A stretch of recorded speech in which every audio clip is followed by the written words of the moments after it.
نحمده ونصلي على رسوله الكريم اما بعد فقد قال الله تبارك وتعالى كما ورد 3 مرات في القرآن اعوذ بالله من الشيطان الرجيم بسم الله الرحمن الرحيم هو الذي ارسل رسوله بالهدى ودين الحق ليظهره على الدين كله وقال تبارک و تعالی کما ورد فی سورۃ سبا وما ارسلناک الا کافۃ للناس بشیرا ونذیرا صدق اللہ العظیم۔ وعن ثوبان مولا النبی صلی اللہ علیہ وسلم قال قال رسول اللہ صلی اللہ علیہ وسلم ان اللہ ضبع لی الارض فرأيت مشارقها ومغاربها وإن أمتي سيبلغ ملكها ما روي لي منها رواه مسلم والترمذي وأبو داود وابن ماجه۔ وعن عبد الله بن الحارث رضي الله عنه قال قال رسول الله صلى الله عليه وسلم يخرج ناس من المشرق فيوطعون للمهدي عن سلطانه رواه ابن ماجه۔ وعن أبي هريرة رضي الله عنه قال قال رسول الله صلى الله عليه وسلم يخرج من خراسان رايات سود فلا يردها شيء حتى تنسب بعليا رواه الترمذي۔ وعن ثوبان مولى رسول الله صلى الله عليه وسلم قال قال رسول الله صلى الله عليه وسلم عصابتان من امتي احرزهم الله من النار عصابة تغزو الهند وعصابة تكون مع عيسى ابن مريم عليهم السلام رواه النسائی في كتاب الجهاد۔ رب اشرح لي صدري ويسر لي امري واحلل عقدة من لساني يفقهوا قولي۔ اللهم ربنا الهمنا رشدنا واعذنا من شرور انفسنا، اللهم ارنا الحق حقا وارزقنا اتباعه وارنا الباطل باطلا وارزقنا اجتنابه، اللهم وفقنا لما تحب وترضى، اللهم وفقنا ان نقيم نظام الخلافة على منهاج النبوة في باکستان اولا وفي كل العالم آخرا، آمین یا رب العالمین۔ معزز حاضرین اور محترم خواتین، السلام علیکم ورحمۃ اللہ وبرکاتہ۔ میرا آج کی گفتگو کا عنوان ہے مالا کنڈ کی اہمیت اور اس کا مستقبل۔ اسی کے ذیل میں بات کرنی ہے کہ جو آرمی ایکشن ہوا اس کا جواز تھا یا نہیں، صحیح ہوا یا غلط ہوا، اور اگرچہ اس کے مظاہر تو وہ کامیاب ہو گیا ہے، لیکن کیا یہ کامیابی مستقل ہے، دائمی ہے یا عارضی ہے، اور اس میں کیا کیا امکانات ابھی مضمر ہیں، ان پر ہمیں گفتگو کرنی ہے۔ پہلے میں یہ چاہتا ہوں کہ مالا کنڈ کا جغرافیائی محل وقوع اور اس کا کہ ماضی قریب کی جو کیفیت ہے وہ آپ کے سامنے آ جائے۔ مالا کنڈ کہتے کسے؟ مالا کنڈ ڈویژن پاکستان کے انتہائی شمال مغربی کونے میں ایک چھوٹا سا علاقہ ہے۔ اسرائیل کی طرح اس کے بارے میں نے ایک انگریزی رسالے میں الفاظ پڑھے تھے کہ اسرائیل کیا ہے؟ Too small a geography and too long a history.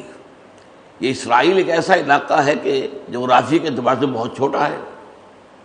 میں نے کئی دفعہ کہا ہے کہ ہماری جو سابقہ ریاست بھاولپور تھی بس اس کے آس پاس رقبہ ہے اس کا، اللہ اللہ خیر سنا۔ تو too small a geography but too long a history, اس کی تاریخ جو ہے بہت پرانی، یوں سمجھیے کہ 4000 سال پرانی تاریخ تو ہے اس کی، اور تاریخ محفوظ ہے، اور جگہوں پر بھی 5-5 ہزار سالی تہذیبہ جو ہے ان کا سراغ ملتا ہے، 6-7 ہزار سال پرانے ملتے ہیں، لیکن تاریخ محفوظ نہیں ہے۔ یروشلم کی تاریخ جو ہے تورات کی وجہ سے محفوظ ہے۔ تو اسی طرح یہ مالا کنڈ کا علاقہ جو ہے یہ too small a territory but too big importance religiously, مذہبی اعتبار سے نہایت اہم۔ میں ابھی اس کے بارے میں آپ کو عرض کروں گا۔ اس کے ضمن میں دوسری بات یہ سمجھنے کی ہے کہ اس کا محل وقوع کیا ہے۔ دیکھیے یہ ایشیا کے تقریباً وسط کے آس پاس ایک جگہ کہلاتی ہے سطح مرتفع پامیر۔ یہ پامیر کی سطح مرتفع جو ہے اس کو کہتے ہیں روف آف دی ورلڈ، اور اس کے لیے دنیا کی چھت ہم کہیں گے اس کو۔ وہ اس لیے ہے کہ اس سے 5 سلسلہ ہائے کوہ نکلتے ہیں. جیسے آپ پہیے کو دیکھتے ہیں نا کہ اس کے بیچ میں وہ دھرا ہوتا ہے، پھر وہاں سے وہ سریے نکلے یا لکڑی کے بنے ہوئے ہوں، اسپوکس جنہیں کہتا ہے، وہ پھر پہیے کو جوڑتے ہیں.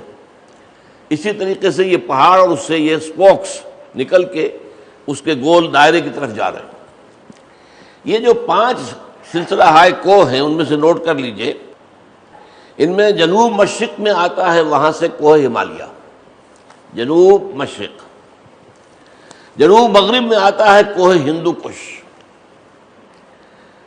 ٹھیک مشرق میں جاتا ہے کوہ قراقرم، دی مائٹی قراقرم. پھر شمال مشرق میں جاتا ہے اندرون چین کی طرف ایک سلسلہ، وہ خاص طور پر جو چینی ترکستان کا علاقہ ہے اس کی طرف، جہاں مشہور شہر کاشغر ہے. اور جو ہے شمال مغرب میں ایک سلسلہ جا رہا ہے، یہ جو روسی ترکستان ہوتا تھا جس میں ہمارے بڑے پرانے شہر سمرقند و بخارا، یہ اس کی طرف جاتا ہے. تو ان 5 کو، ان میں سے 3 کو ذہن سے نکال دیجئے، شمال مشرقی، شمال مغربی اور ایسٹرن جو ہے قراقرم.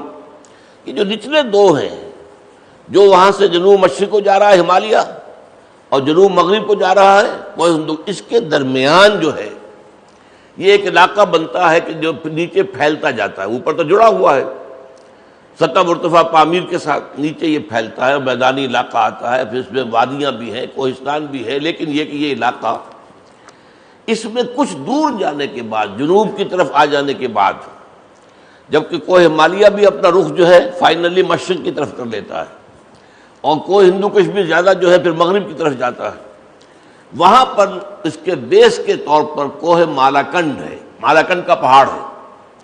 اس نے آ کر جو ہے اس کے بیس کا کام کیا ہے اور مثلث بن گئی ہے. ایک مثلث، ادھر سے کوہ ہمالیہ، ادھر سے کوہ ہندو کش، نیچے سے کوہ مالاکنڈ. یہ جو مالاکنڈ ہے یہ اصل میں مالاکنڈ ڈویژن آج کہلاتا ہے. لیکن یہ کہ پاکستان بننے سے پہلے یہاں 3 ریاستیں قائم تھیں جو کہ پرنسلی اسٹیٹس کہلاتی تھی اس زمانے میں. جیسے ہمارے یہاں اور دیسی ریاستیں ہوتی تھیں. انگریز کا غلبہ تو تھا، لیکن جیسے باولپور کی ریاست ہے، وہاں پہ کوئی انگریز ریزیڈنٹ رہتا ہے، وہ سارا کنٹرول کر رہا ہے، لیکن نواب بہاولپور صاحب نواب بہاولپور کہلاتے ہیں. اسی طرح نواب حیدرآباد دکن، اسی طرح جو ہے راجہ کشمیر. تو اسی طریقے سے یہاں پر 3 ریاستیں تھیں. ایک ریاست سوات جو سب سے بڑی تھی اور سب سے زیادہ زرخیز، سب سے زیادہ متمدن تھی. سوات سب سے بڑی بھی، زرخیز بھی، متمدن بھی. ایک تھی چترال اور تیسری تھی دیر. یہ 3 ریاستیں، ان کے نواب تھے.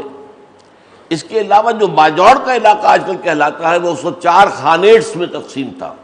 وہاں نواب نہیں کہلاتے تھے، خان. جیسے خان آف قلات ہمارے ہاں بلوچستان کے اندر خان آف قلات، تو ایسے ہی یہ خان جو ہے اس میں ہوتے تھے. خار کا خان، اور اس کے اندر 3 جو ہے قومیں اور جو آباد ہیں، تو اس میں یہ ہے کہ مختلف قبیلے آباد ہیں وہاں پر. اب اسے ہم سب کو ملا کر باجوڑ کہتے ہیں. اسے بعد میں جمع کر دیا گیا تھا اور اس کا جو ہے ایک علیحدہ ایجنسی بنا دی گئی تھی اور پھر اسے مالاکنڈ ایجنسی کے تحت کر دیا گیا. جب ہم اس پورے علاقے میں داخل ہونا چاہتے ہیں مردان کی طرف سے، تو جو اس کا شاہ درہ بنتا ہے وہ کوہ مالاکنڈ کے اوپر سے ہو کر جاتا ہے. یہ درہ ہے مالاکنڈ کا، اس کے ٹاپ پر جا کر پھر نیچے اترتے ہیں. بہت سے لوگ آپ میں سے گئے ہوں گے جو سوات وغیرہ سیر کے لیے جاتے ہیں، تو وہ اس کوہ مالاکنڈ کو عبور کر کے پھر نیچے اترتے ہیں. تو یہ جو علاقہ ہے یہ علیحدہ ایجنسی ہے، یہ کہلاتی مالاکنڈ ایجنسی. لیکن یہ کہ جب تک یہ تینوں سب ریاستیں موجود تھیں تو جو پولیٹیکل ہوتا تھا ایجنٹ، وہ ان تمام ریاستوں کو کنٹرول کرنے والا اسی جگہ مالاکنڈ میں رہتا تھا. مالاکنڈ گویا کہ ایک اعتبار سے سرکاری طور پر گویا کہ وہ ہیڈ کوارٹر تھا ان ریاستوں کا، اس کے انتظام کے پہلو سے. تو یہ ہے اصل میں وہ علاقہ. اس کے بعد ہوا کیا ہے، سوات جب یہ 1969 میں ریاستیں ختم کر دی گئی، پاکستان میں ضم ہو گئی. سوات سب سے بڑا ضلع تھا، اس کے سب سے بڑی ریاست تھی، 3 ضلع بن گئے، سوات، شانگلہ اور بنیر. اور اس کے علاوہ ایک علاقہ اوپر ہے جو کوہستان سوات کہلاتا ہے. دیر کے 2 ضلع بن گئے، اپر دیر، لوور دیر. اور اس کے علاوہ دیر کے اوپر شمال میں ایک علاقہ ہے جو کوہستان دیر کہلاتا ہے. چترال ایک ضلع کی حیثیت سے برقرار رہا. وہ ویسے بھی بالکل سیکلوٹڈ ہے، بہت دشوار گزار ہے وہاں تک جانا اور پہنچنا، اور وہ لوگ پختون بھی نہیں ہیں، ان کی نسل بھی کچھ مختلف ہے، ثقافت بھی مختلف ہے، تو وہ عام طور پر بالکل ایک انڈیپینڈنٹ سی حیثیت ان کی ہوتی ہے ثقافتی اعتبار سے، اگرچہ پاکستان کے اندر شامل ہے، اور وہ بھی ایک جو ہے یوں سمجھیے کہ ضلع ہے۔ اس میں جو ہے 13ویں صدی ہجری میں جو عظیم تحریک اٹھی تھی جہاد کی، جہاد فی سبیل اللہ، جو مجدد اعظم تھے 13ویں صدی کے سید احمد بریلوی غازی، ہست مدفون اندری مرقد، مومن و متقی ولی اللہ و مجدد براس سیزدہ صد۔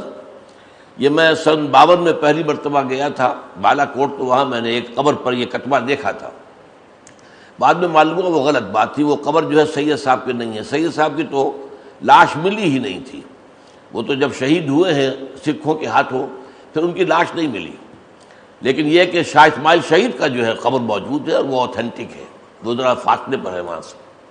بہرحال انہوں نے جو جہاد کیا تھا، اور وہ جو چلے تھے آپ کو یاد ہے کہاں سے چلے تھے، رائے بریلی، لکھنؤ سے بھی آگے، اور چونکہ درمیان میں جو علاقہ تھا وہ انگریزوں کے قبضے میں تھا، لہذا انہیں جانا پڑا پورا راجپوتانہ کراس کر کے، پھر سندھ کراس کر کے، پھر افغانستان کراس کر کے، پھر اس مالاکنڈ کے راستے سے وہ NWFP میں داخل ہوئے، اس لیے کہ درمیان میں جو پشاور کا ایریا ہے وہ انگریزوں کے زیر اثر تھا، وہاں جو نواب تھے وہ انگریزوں کے زیر اثر تھے، تو وہاں سے ہو کر اس علاقے میں آئے، اس علاقے میں ان کا جہاد جاری رہا ہے۔ وہاں پر خاص طور پر یہ منیر کا علاقہ اور شانگلہ کا علاقہ یہ ان کے بڑے مراکز رہے، اگرچہ پھر ان کی شہادت ہوئی ہے بالا کوٹ میں ضلع ہزارہ میں جا کر سکھوں کے ہاتھوں، اور اس میں یہ کہ کچھ دخل یہ بھی تھا کہ جو مقامی قوانین ان کا ساتھ دے رہے تھے انہوں نے کچھ غداری سی کی، اگرچہ اس میں میرے نزدیک یہ ہے کہ بزرگوں کی جو ہے غلطی پکڑنی نہیں چاہیے، لیکن یہ کہ ہمیں آئندہ کے لیے سبق سیکھنے کے لیے ذکر کرنا پڑتا ہے، ان سے بھی غلطی ہوئی تھی، اللہ تعالیٰ ان پر رحمت نازل کرے، نہایت مخلص انسان تھے، بڑے صاحب عظیمت انسان تھے، مجدد ان کو مانا جاتا ہے، وہ مجدد براس سیزدہ صد، 13ویں صدی کے مجدد حضرت سید احمد بریلوی۔ غلطی ان سے یہ ہوئی اور وہ جوش میں ہوئی، جذبہ اس کی وجہ سے انہوں نے جاتے ہی وہاں پر شریعت نافذ کر دی، حالانکہ وہاں کے لوگوں کی ابھی ذہنی جو ہے وہ تیاری ہوئی نہیں تھی، ان کے اپنے رواج تھے، روایات تھیں، ان سے ایک دم ہٹ جانا جو ہے کسی قوم کا آسان نہیں ہوتا۔ آپ کو معلوم ہے کہ قرآن مجید بھی نازل ہوا ہے تو شریعت کے احکام تدریجاً آئے ہیں، شراب ایک دم حرام نہیں کی گئی بلکہ بڑے تدریجی طریقے سے اس کو ختم کیا گیا، روزہ ایک دم فرض نہیں کیا گیا 30 روزے رمضان کے، بلکہ اس میں بھی تدریج اختیار کی گئی، تو وہاں جا کر انہیں وقت لینا چاہیے تھا، وہ کچھ اس مغالطے میں رہے، میرا گمان ہے کہ چونکہ حضور صلی اللہ علیہ وسلم جیسے ہی مدینہ تشریف لائے آپ نے وہاں شریعت نافذ کر دی، لیکن وہاں یہ بات ان کے ذہن میں نہیں رہی، یہ انسان کا ہوتا ہے، جذبے کے تحت بعض اوقات وہ بات بڑی حقیقت کو نظر انداز کر دیتا ہے، اس میں یہ بات سامنے نہیں رہی کہ حضور کو تو مدینے والے آ کر لے کر گئے تھے، اور وہاں تو آپ کے جانے سے پہلے آپ کے دو ساتھی مصعب بن عمیر، عبداللہ ابن ام مکتوم رضی اللہ تعالی عنہما، وہاں جا کر انہوں نے دعوت قرآنی کے ذریعے سے وہاں وہ فضا ہموار کر دی تھی، جہاں پہ پھر آپ تشریف لائے ہیں تو گویا کہ داخلہ ہی آپ کا ہوا ہے بے تاج بادشاہ کی حیثیت سے، کتنا بڑا استقبال ان کا ہوا ہے،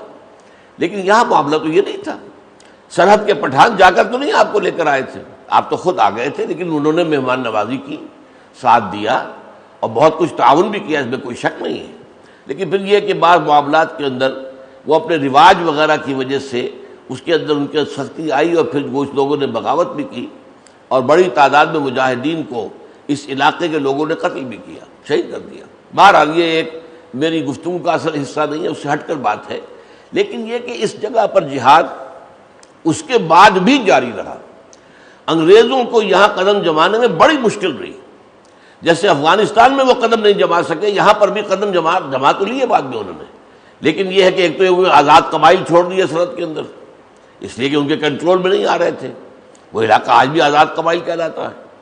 اسی طرح ان ریاستوں کے ساتھ بھی معاملہ کیا، بڑے اچھے معاہدے کر لیے، اور یہ کہ اس کے باوجود بہت عرصے تک یہاں پر جنگ جاری رہی ہے، جہاد کا وہ دور شہادت بالا کوٹ کے ساتھ ختم نہیں ہوا، جاری رہا ہے، اور وہ سلسلہ جو ہے سید احمد شہید رحمۃ اللہ علیہ کے باقیات الصالحات کا بہت طویل عرصے تک جاری رہا ہے.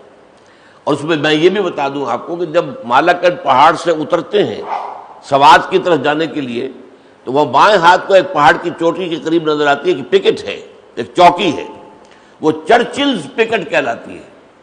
یہ چرچل جو بعد میں سر ونسٹن چرچل بنا اور وزیر اعظم بنا دولت برطانیہ کا، دولت انگلشیہ برطانیہ، یہ وہاں پر ایک لیفٹیننٹ کی حیثیت سے اس نے سرو کیا اور اس چوکی کا انچارج تھا. تو اس لیے اس کا نام بعد میں پڑ گیا. آج بھی لوگ بتاتے ہیں یہ ہے وہ چوکی جہاں ونسٹن چرچل وہاں سے بہت دور تک نظر آتا ہے، بہت دور دور تک. وہاں سے ظاہر بات ہے وہاں سے جو پہرے دار ہوگا، اگر کسی طرف سے بھی کوئی باغی لشکر آ رہا ہو یا کچھ لوگ آ رہے ہوں مسکریٹس وغیرہ تو ان کو دور سے تاک لیا جائے گا. اس لیے وہاں پر بڑے اہم مقام پر وہ چوکی ہے. بہرحال یہ تو میں نے آپ سے اس مالاکنڈ کے بارے میں کچھ عرض کر دیا ہے، لیکن اس مالاکنڈ کے بارے میں آخری بات جو اہم ترین ہے وہ کیا ہے؟ یہ جو مثلث میں نے آپ کو بتایا، مشرق میں کوہ ہمالیہ، مغرب میں کوہ ہندوکش، جنوب میں مالاکنڈ، اس مثلث کے بارے میں ایک بات کہی ہے علامہ شکیب ارسلان رحمۃ اللہ علیہ نے. یہ بہت بڑے دانشور مصری، مؤرخ، عالم. انہوں نے کہا ہے کہ یہ جو علاقہ ہے کوہ ہندوکش اور کوہ ہمالیہ کے مابین جو قوم آباد ہے، اگر پوری دنیا میں اسلام کی نبضیں ڈوب جائیں تب بھی یہاں وہ نبضیں جاری رہیں گی. یہاں کا جذبہ جو ہے مذہبی اتنا گہرا ہے، اتنا گہرا ہے. ویسے تو یہ کہ بحیثیت مجموعی پختون لوگوں میں ہمارے عام دوسرے صوبوں کے مقابلے میں مذہبیت زیادہ ہے.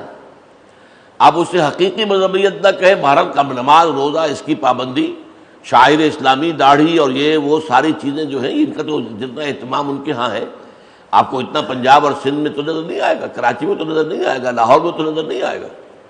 لیکن اس میں خاص طور پر پھر جو یہ آزاد قبائلی علاقے ہیں ان کے ہاں نظام اب بھی وہی چل رہا ہے.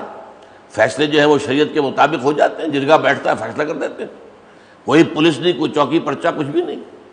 تو اسی طریقے سے اس علاقے کے اندر جو ہے خاص طور پر یہ علاقہ جو ہے، یہ ٹرائنگل جو ہے، یہ در حقیقت علامہ شکیب ارسلان نے یہ حوالہ میں دے رہا ہوں، مولانا سید ابو الحسن علی ندوی رحمۃ اللہ علیہ نے اپنی کتاب میں ان کو کوٹ کیا ہے کہ اگر پوری دنیا میں اسلام کی نبضیں ڈوب جائیں تب بھی اس علاقے میں اسلام کی نبض چلتی رہے گی. اس قدر گہرا جذبہ ہے وہاں پر مذہبی موجود ہے.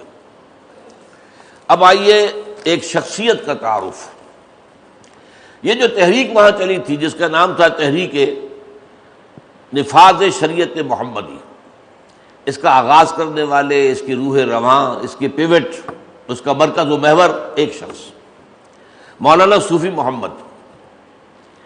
یہ اصل میں دیر جو ہے، دیر جو لوور دیر ہے زیریں، اس کی ایک تحصیل میدان، اس کے رہنے والے ہیں.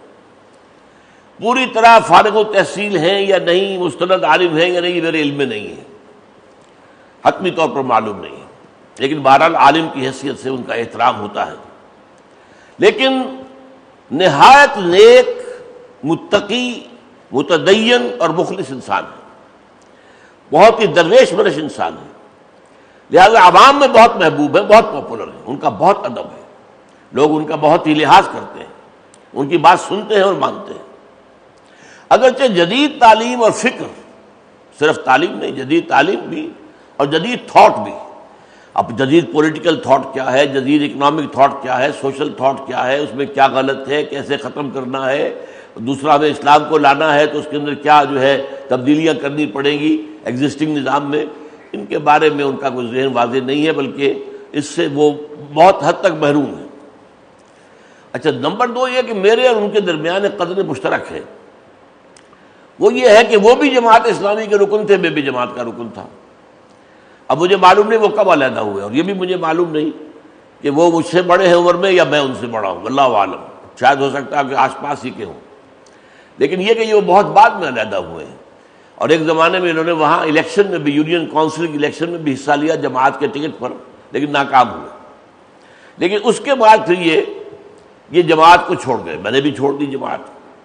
ہمارے مابین ایک قدر مشترک یہ تھی کہ میں بھی یہ سمجھتا تھا کہ انتخابات میں حصہ لینا ایکسرسائز ان فیوٹیلٹی ہے، کوئی حاصل نہیں اس کا۔ اسلام تو یہاں آئے گا تو انقلاب سے آئے گا، انتخابات کے ذریعے نہیں آ سکتا، لہذا یہ وقت کا ضیاع ہے جو ہم کر رہے ہیں۔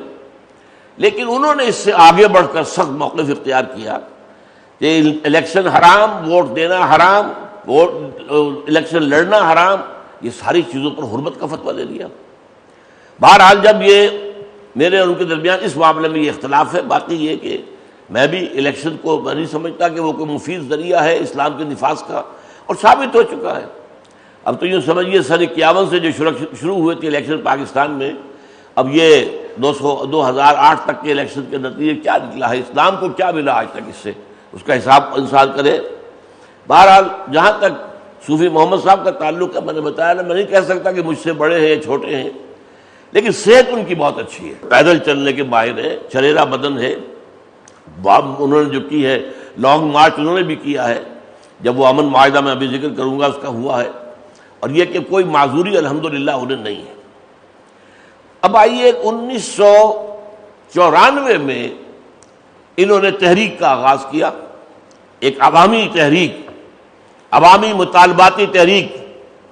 ان کا مطالبہ کیا تھا یہ جان لیجیے کہ ہمارا جو شرعی نظام عدل کا عدالتی نظام قائم تھا، یہ مجھے اس وقت بتا دینا چاہیے تھا، بھول گیا میں، کہ ان تینوں ریاستوں کے اندر، بلکہ میرا گمان غالب ہے کہ باجوڑ کے حصوں میں بھی وہ شرعی نظام قائم تھا، بلکہ یہ تو بہاولپور میں بھی تھا، ٹونک میں تھا، حیدرآباد دکن میں تھا، ہر جگہ تھا جہاں مسلمان ریاست تھی، وہاں نواب ہے، لیکن یہ کہ قاضی القضات بھی کوئی ہے، ایک قاضی القضات سوات میں، ایک دیر میں، ایک چترال میں، اور ان کے نیچے قاضیوں کا سلسلہ، مقامی طور پر قاضی، علماء قاضی ہے، اور علماء جو ہے وہی جو ہے قاضی القضات کی حیثیت سے صدر مقام پر وہاں بیٹھے ہوئے ہیں۔ اس اعتبار سے ان کے ہاں جو عدل کا معاملہ تھا اس پہلو سے بہت عمدہ تھا کہ ان کے درمیان ایک تو یہ کہ وہیں کا وہیں معاملہ طے ہو جائے، انصاف بالکل مفت ملے، کوئی فیس نہیں، اور نمبر 3 یہ کہ جو مقدمات ہوتے تھے دیوانی وہ زیادہ سے زیادہ 2-3 مہینے میں ختم ہو جائیں گے، اور فوجداری 2-3 ہفتے میں ختم ہو جائے گا۔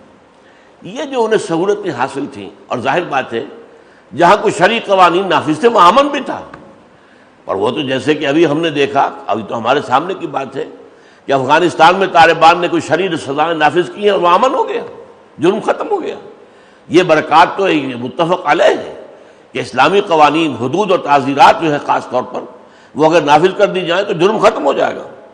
اس پہلو سے یہ ہے کہ وہ میں نے جب دیکھا کہ انہوں نے ایک بڑی تحریک چلائی ہے اور اس میں یہ بہت سے لوگوں کو ایکٹیویٹ کیا انہوں نے 1994 میں، لیکن یہ کہ چونکہ کوئی تنظیم نہیں تھی، جماعتی ڈھانچہ نہیں تھا، لوگوں کی تربیت نہیں تھی، کارڈرز معین نہیں تھے، جوش کے اندر شریعت یا شریعت یا موت یا شریعت یا شہادت، اس نعرے کے ساتھ وہ لوگ جمع ہو گئے بہت بڑے پیمانے پر، لیکن وہاں پر کچھ تھوڑا سا گڑبڑ بھی ہوا پھر معاملہ، کیونکہ تنظیم نہیں تھی، کنٹرول نہیں تھا۔ وہاں سیدو شریف کے ہوائی اڈے پر بھی قبضہ کر لیا لوگوں نے، اور وہاں پر کچھ سرکاری عمارتوں پر قبضہ کر کے وہاں پہ جھنڈا اپنا جو ہے گاڑ دیا۔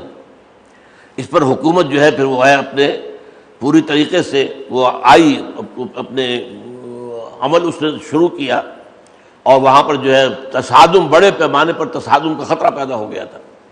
لیکن پھر صوفی محمد صاحب سے انہوں نے مذاکرات کی حکومت نے، اور وعدہ کیا کہ ہم یہاں پہ آپ کا جو مطالبہ ہے نظام عدل شرعی ہم نافذ کر دیں گے۔ اس پر صوفی محمد صاحب نے کہا ٹھیک ہے، اور اپنے لوگوں سے کہا بھائی اب منتشر ہو جاؤ۔ لوگ چڑھ گئے تھے پہاڑوں کے اوپر، جیسے آپ سب سنتے رہتے ہیں کہ بلوچستان میں جو بھی ایک عنصر ہوتا ہے جو ناراض ہے وہ پہاڑوں پر جا کے ڈیرے لگا لیتا ہے، انہوں نے پہاڑوں پر ڈیرے لگا لیے تھے، لہذا سرکاری ہیلی کاپٹر دیا گیا انہیں، اور اس کے ذریعے سے وہ جاتے تھے پہاڑوں کے اوپر جا کر وہاں پر لوگوں سے کہتے تھے بھائی چلے جاؤ، معاہدہ ہو گیا ہے، اب ہمارا معاملہ ختم ہو گیا، چلے جاؤ۔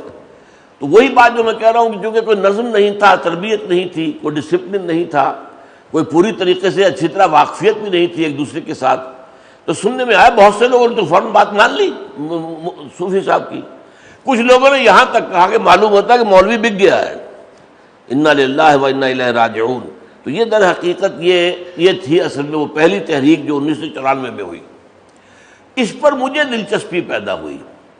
ایک تو وہی بات سامنے آئی کہ یہ بھی جماعت اسلامی سے علیحدہ ہونے والے ہیں، اور میری کچھ نفسیاتی کیفیت یہ ہے کہ جس شخص کے بارے میں معلوم ہو کہ وہ جماعت میں کبھی رہا ہے، مجھے اس سے ایک انس محسوس ہوتا ہے، اور میں پھر کوشش کرتا ہوں کہ کسی طرح انہیں اپنے رخ پر لے کر آؤں، اپنی اس دعوت سے روشناس کراؤں. بہرحال میں نے سوچا کہ مجھے ان سے ملاقات کرنی چاہیے. پھر جب انہوں نے اتنا بڑا ایک اجتماع کر لیا اور اتنی بڑی کامیابی حاصل کی اس میں، تب یہ ایک مضبوط میرے اوپر اثر ہوا، میری طبیعت پر، ذہن پر، دل پر. تو میں ان سے ملاقات کے لیے 2 دفعہ گیا. ایک دفعہ غالباً 95 میں اور پھر 96 میں، یا پہلے 94 میں اور پھر 95 میں، لیکن یہ کہ 1 سال کا وقفہ ہے، لیکن میری یادداشت پوری طرح میرا ساتھ نہیں دے رہی. اور بہت دور دراز جانا پڑا، حالانکہ مجھے قبر کی تکلیف تھی اس زمانے میں بہت، اور یہ سفر جو ہے، سڑک ظاہر بات ہے کچی سڑک ہے، آسان نہیں تھی، لیکن میں نے برداشت کیا. گیا وہاں بہت دور دراز. وہاں ان سے جو گفتگو ہوئی، 3 باتیں میں نے ان سے کی. پہلی بات یہ کہ آپ جو کہتے ہیں کہ انتخابات حرام ہیں، تو اس کی دلیل کیا ہے آپ کے پاس؟ اور آپ دوسرے علماء سے بات کریں، انہیں قائل کریں. جو جمعیت العلماء ہے، آپ کو ان کی سیاسی پالیسی سے اختلاف ہو، عالم لوگ تو ہیں نا آخر وہ. جماعت اسلامی ہے، اس کے اندر بھی اہل علم موجود ہیں، اور جماعتیں بھی ہیں.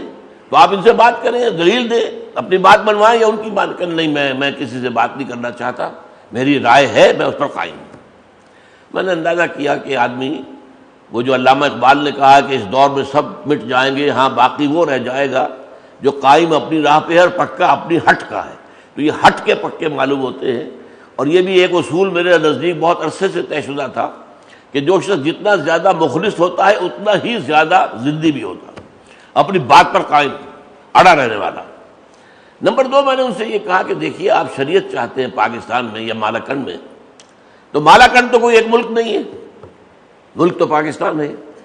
فوج پاکستان کی ہے، ایئر فورس پاکستان کی ہے. اگر تو آپ کو کوئی تحریک چلانی ہے تو پورے پاکستان لیول پر چلائیے. پورے پاکستان جو ہے وہ بنایا ہی گیا تھا اسی لیے کہ یہاں اسلامی نظام بھی قائم ہو اور شریعت اسلامی کا بھی نفاذ ہو. میں نے کہا کہ میں پیشکش میں نے یہ کی کہ میں ایک جلسے کا اہتمام کرتا ہوں اور آپ کو دعوت دیتا ہوں، لاہور میں آئیے، سارا خرچہ میرا، وہاں آپ تقریر کیجیے، اپنی تحریک کا آغاز کیجیے. کہہ لیں نہیں، میں مالاکنڈ سے باہر نہیں جانا چاہتا. مجھے پھر وہی اندازہ ہوا کہ وہ جو ایک معاملے کے اندر ایک ضد ہے وہ ان کے اندر موجود ہے. تیسری بات میں نے ان سے کہی تھی کہ کیا آپ لڑکیوں کو بھی حصہ دیں گے وراثت میں؟ آپ کے ہاں ہے اس کا رواج یا نہیں ہے؟ کہ نہیں، یہ تو رواج کا معاملہ ہے. میں نے کہا دیکھیے، اگر یہ معاملہ رواج کا ہے، حالانکہ قرآن مجید میں تفصیل سے وراثت کے احکام آئے ہیں، سورہ نساء کے اندر آپ کو ایک پورا رکوع ہے اس پر، اس طرح تفصیلی احکام، تو پھر تو دنیا کہہ سکتی ہے بھائی پردے کا بھی رواج ختم ہو گیا، پردہ ختم کر دو. اگر دلیل یہ ہے تو پھر تو یہ ہے کہ پردے کا بھی اب کوئی رواج نہیں ہے، پردہ ختم کر دیا جائے. لہذا یہ بات تو درست نہیں ہے. اگر آپ کو اسلام کا کام لینا ہے، اسلام نافذ کرنا ہے، تو پورا نافذ کرنا ہوگا. ادخلوا فی السلم کافہ. بہرحال یہ بات انہوں نے میری توجہ سے سنی، اللہ کا شکر ہے، تو میں ان کا بھی مشکور ہوں کہ حالانکہ انہوں نے بہرحال ان کو ایک حیثیت اللہ نے دی تھی وہاں، اور جو بھی لوگوں کا رجوع ان کی طرف تھا اور جو جس قدر وہ پاپولر تھے اس کی بنا پر ایک پیدا ہو جاتا ہے غرور بھی، گھمنڈ بھی. لیکن نہیں، انہوں نے میرے ساتھ گفتگو جو کی تھی وہ بہت ہیوملٹی کے ساتھ کی تھی. اس میں کوئی ان کے اندر جو ہے کوئی تحکمانہ انداز یا کوئی بہت زیادہ اپنے آپ کو سپیریئر سمجھنے کا انداز نہیں تھا.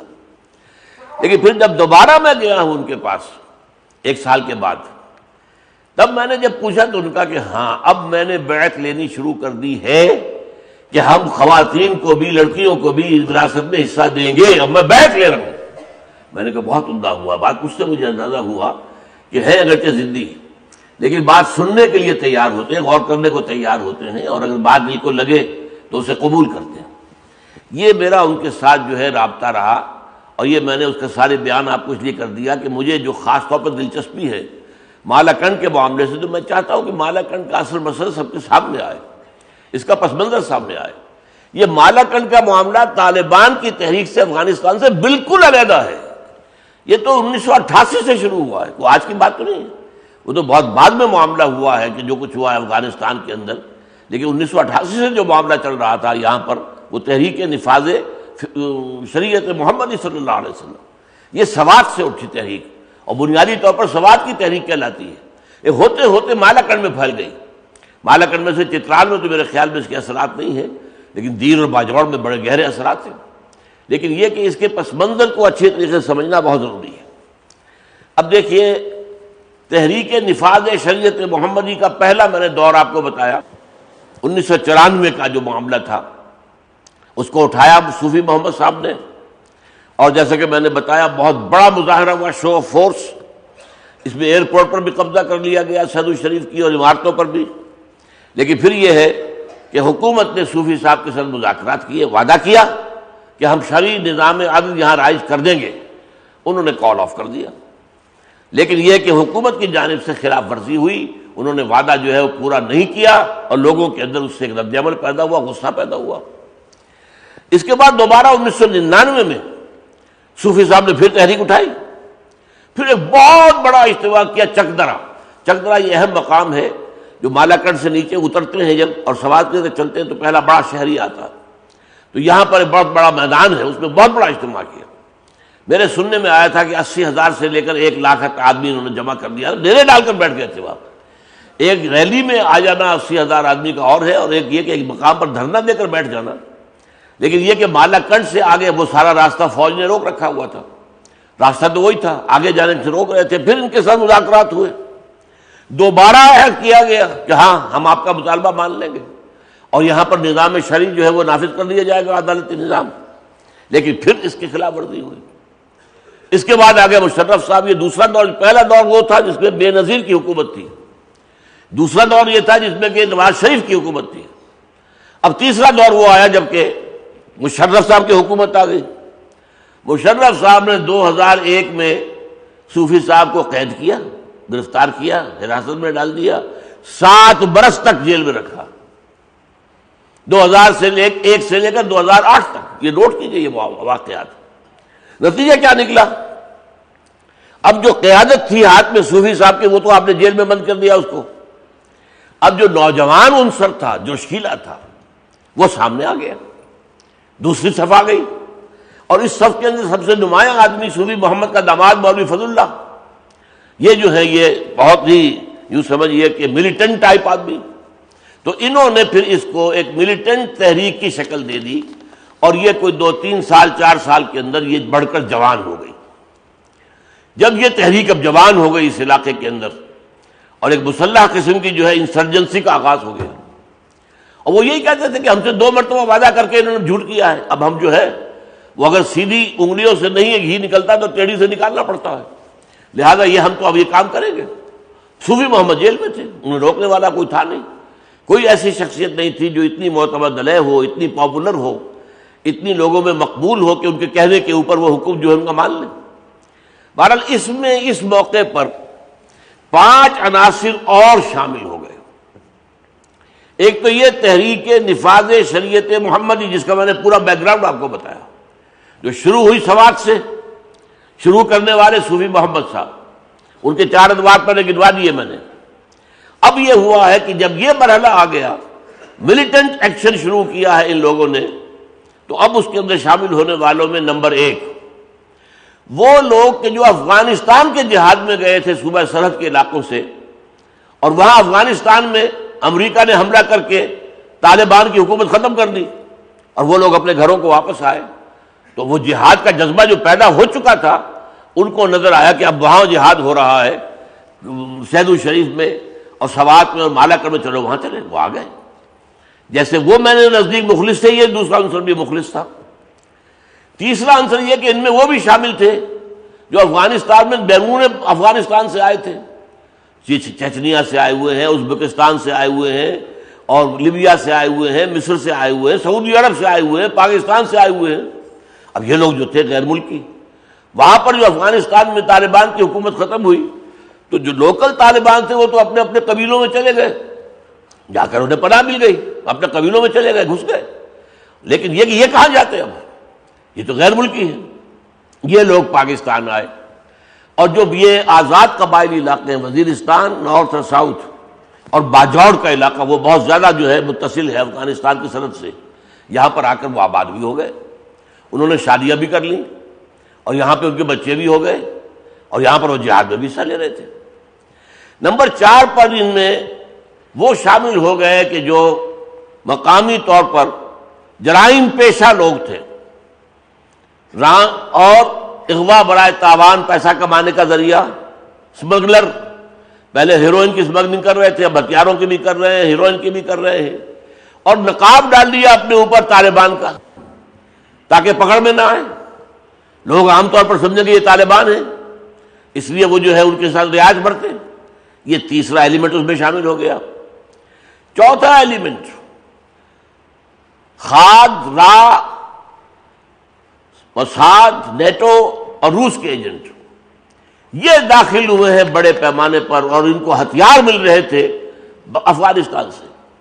بھارت کے جتنے بھی کونسولیٹس ہیں وہ اسی لیے تھے، اسی لیے انہوں نے بنائے ہیں پاکستان کی سرحد کے ساتھ ساتھ، اور وہاں کیمپ ہے، یہاں سے لوگوں کو ورغلا کر لے جاتے ہیں۔ کیا کر رہے ہو؟ کوئی لڑ رہے ہو تم یہ پاکستان والوں سے لڑ رہے ہو؟ پاکستان جو ہے یہ تو جو امریکہ کا جو ہے وہ اعلی کار ہے، تو ذرا تیاری کر کے آؤ، مجسم ہو جاؤ، پوری طریقے سے ذرا تیار ہو جاؤ، وہاں لے جا کر انہیں اور ان کے ذہن جو ہے اس کو بھی برین واشنگ کرنا، تربیت دینا، اور پھر یہاں بھیج دینا۔ یہ بھی آ رہے تھے۔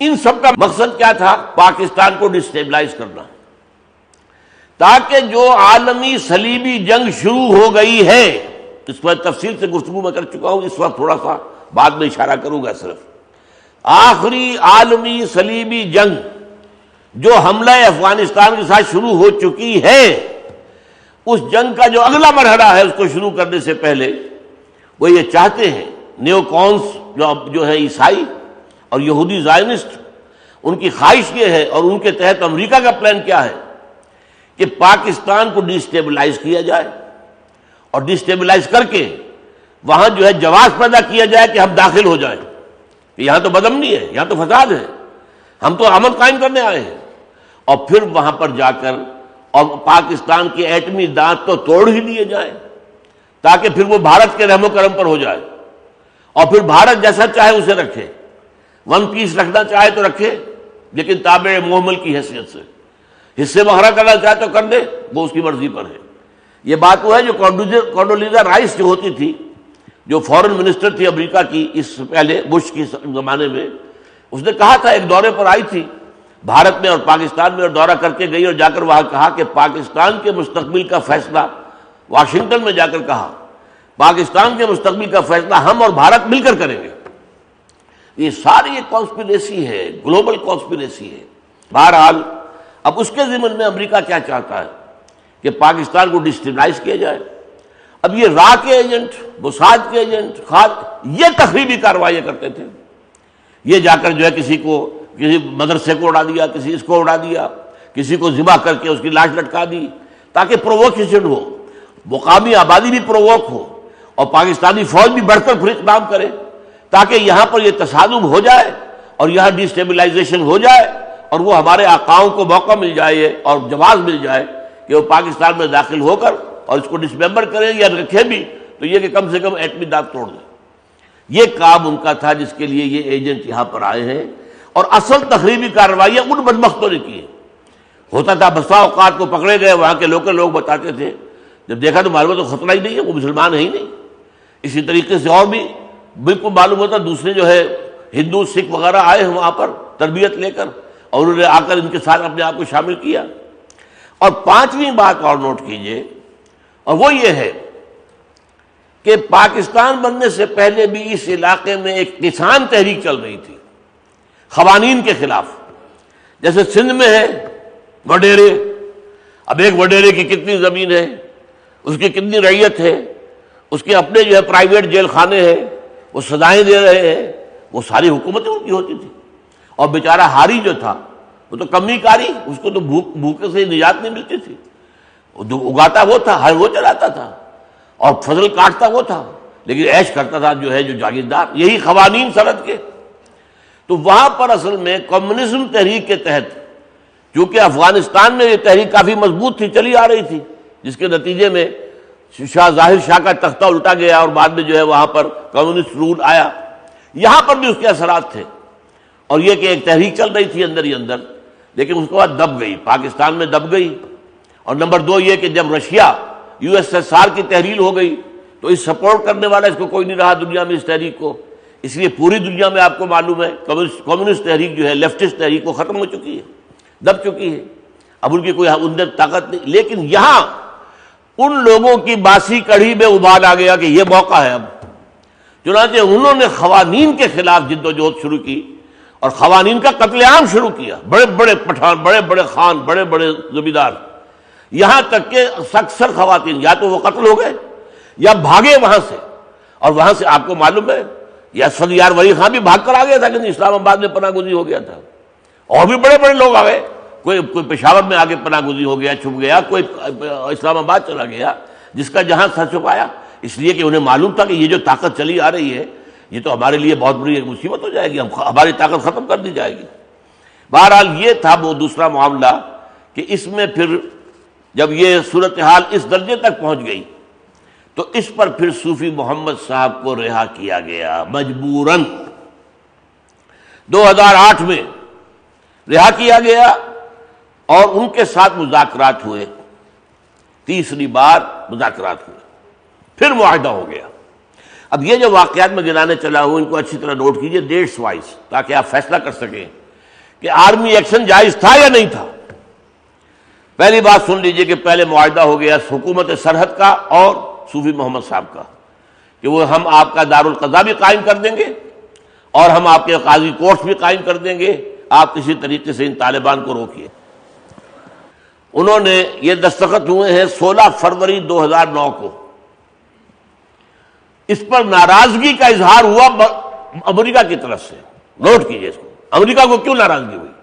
اس کا ایجنڈا تو ختم ہو رہا ہے، اگر یہاں امن آ جائے تو اس کا پروگرام تو ختم ہو جائے گا، وہ اس کا اپنا جو ایجنڈا ہے اسے تو اس کی فکر ہے، یہاں تم امن قائم کر رہے ہو، ہم تو چاہتے ہیں اور آگ لگے اور یہاں پر ڈیسٹیبلائزیشن ہو، وہ معاملہ جو تھا اس لیے اس نے اس ناراضگی کا اظہار کیا۔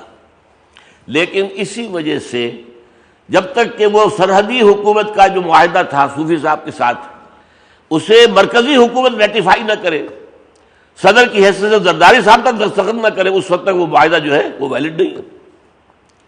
2 مہینے تک لیت و لعل، تاخیر، تعویق، اس کے اوپر دستخط نہیں ہو رہے، نہ پارلیمنٹ میں پیش ہو رہا ہے، 2 مہینے تقریباً گزر گئے۔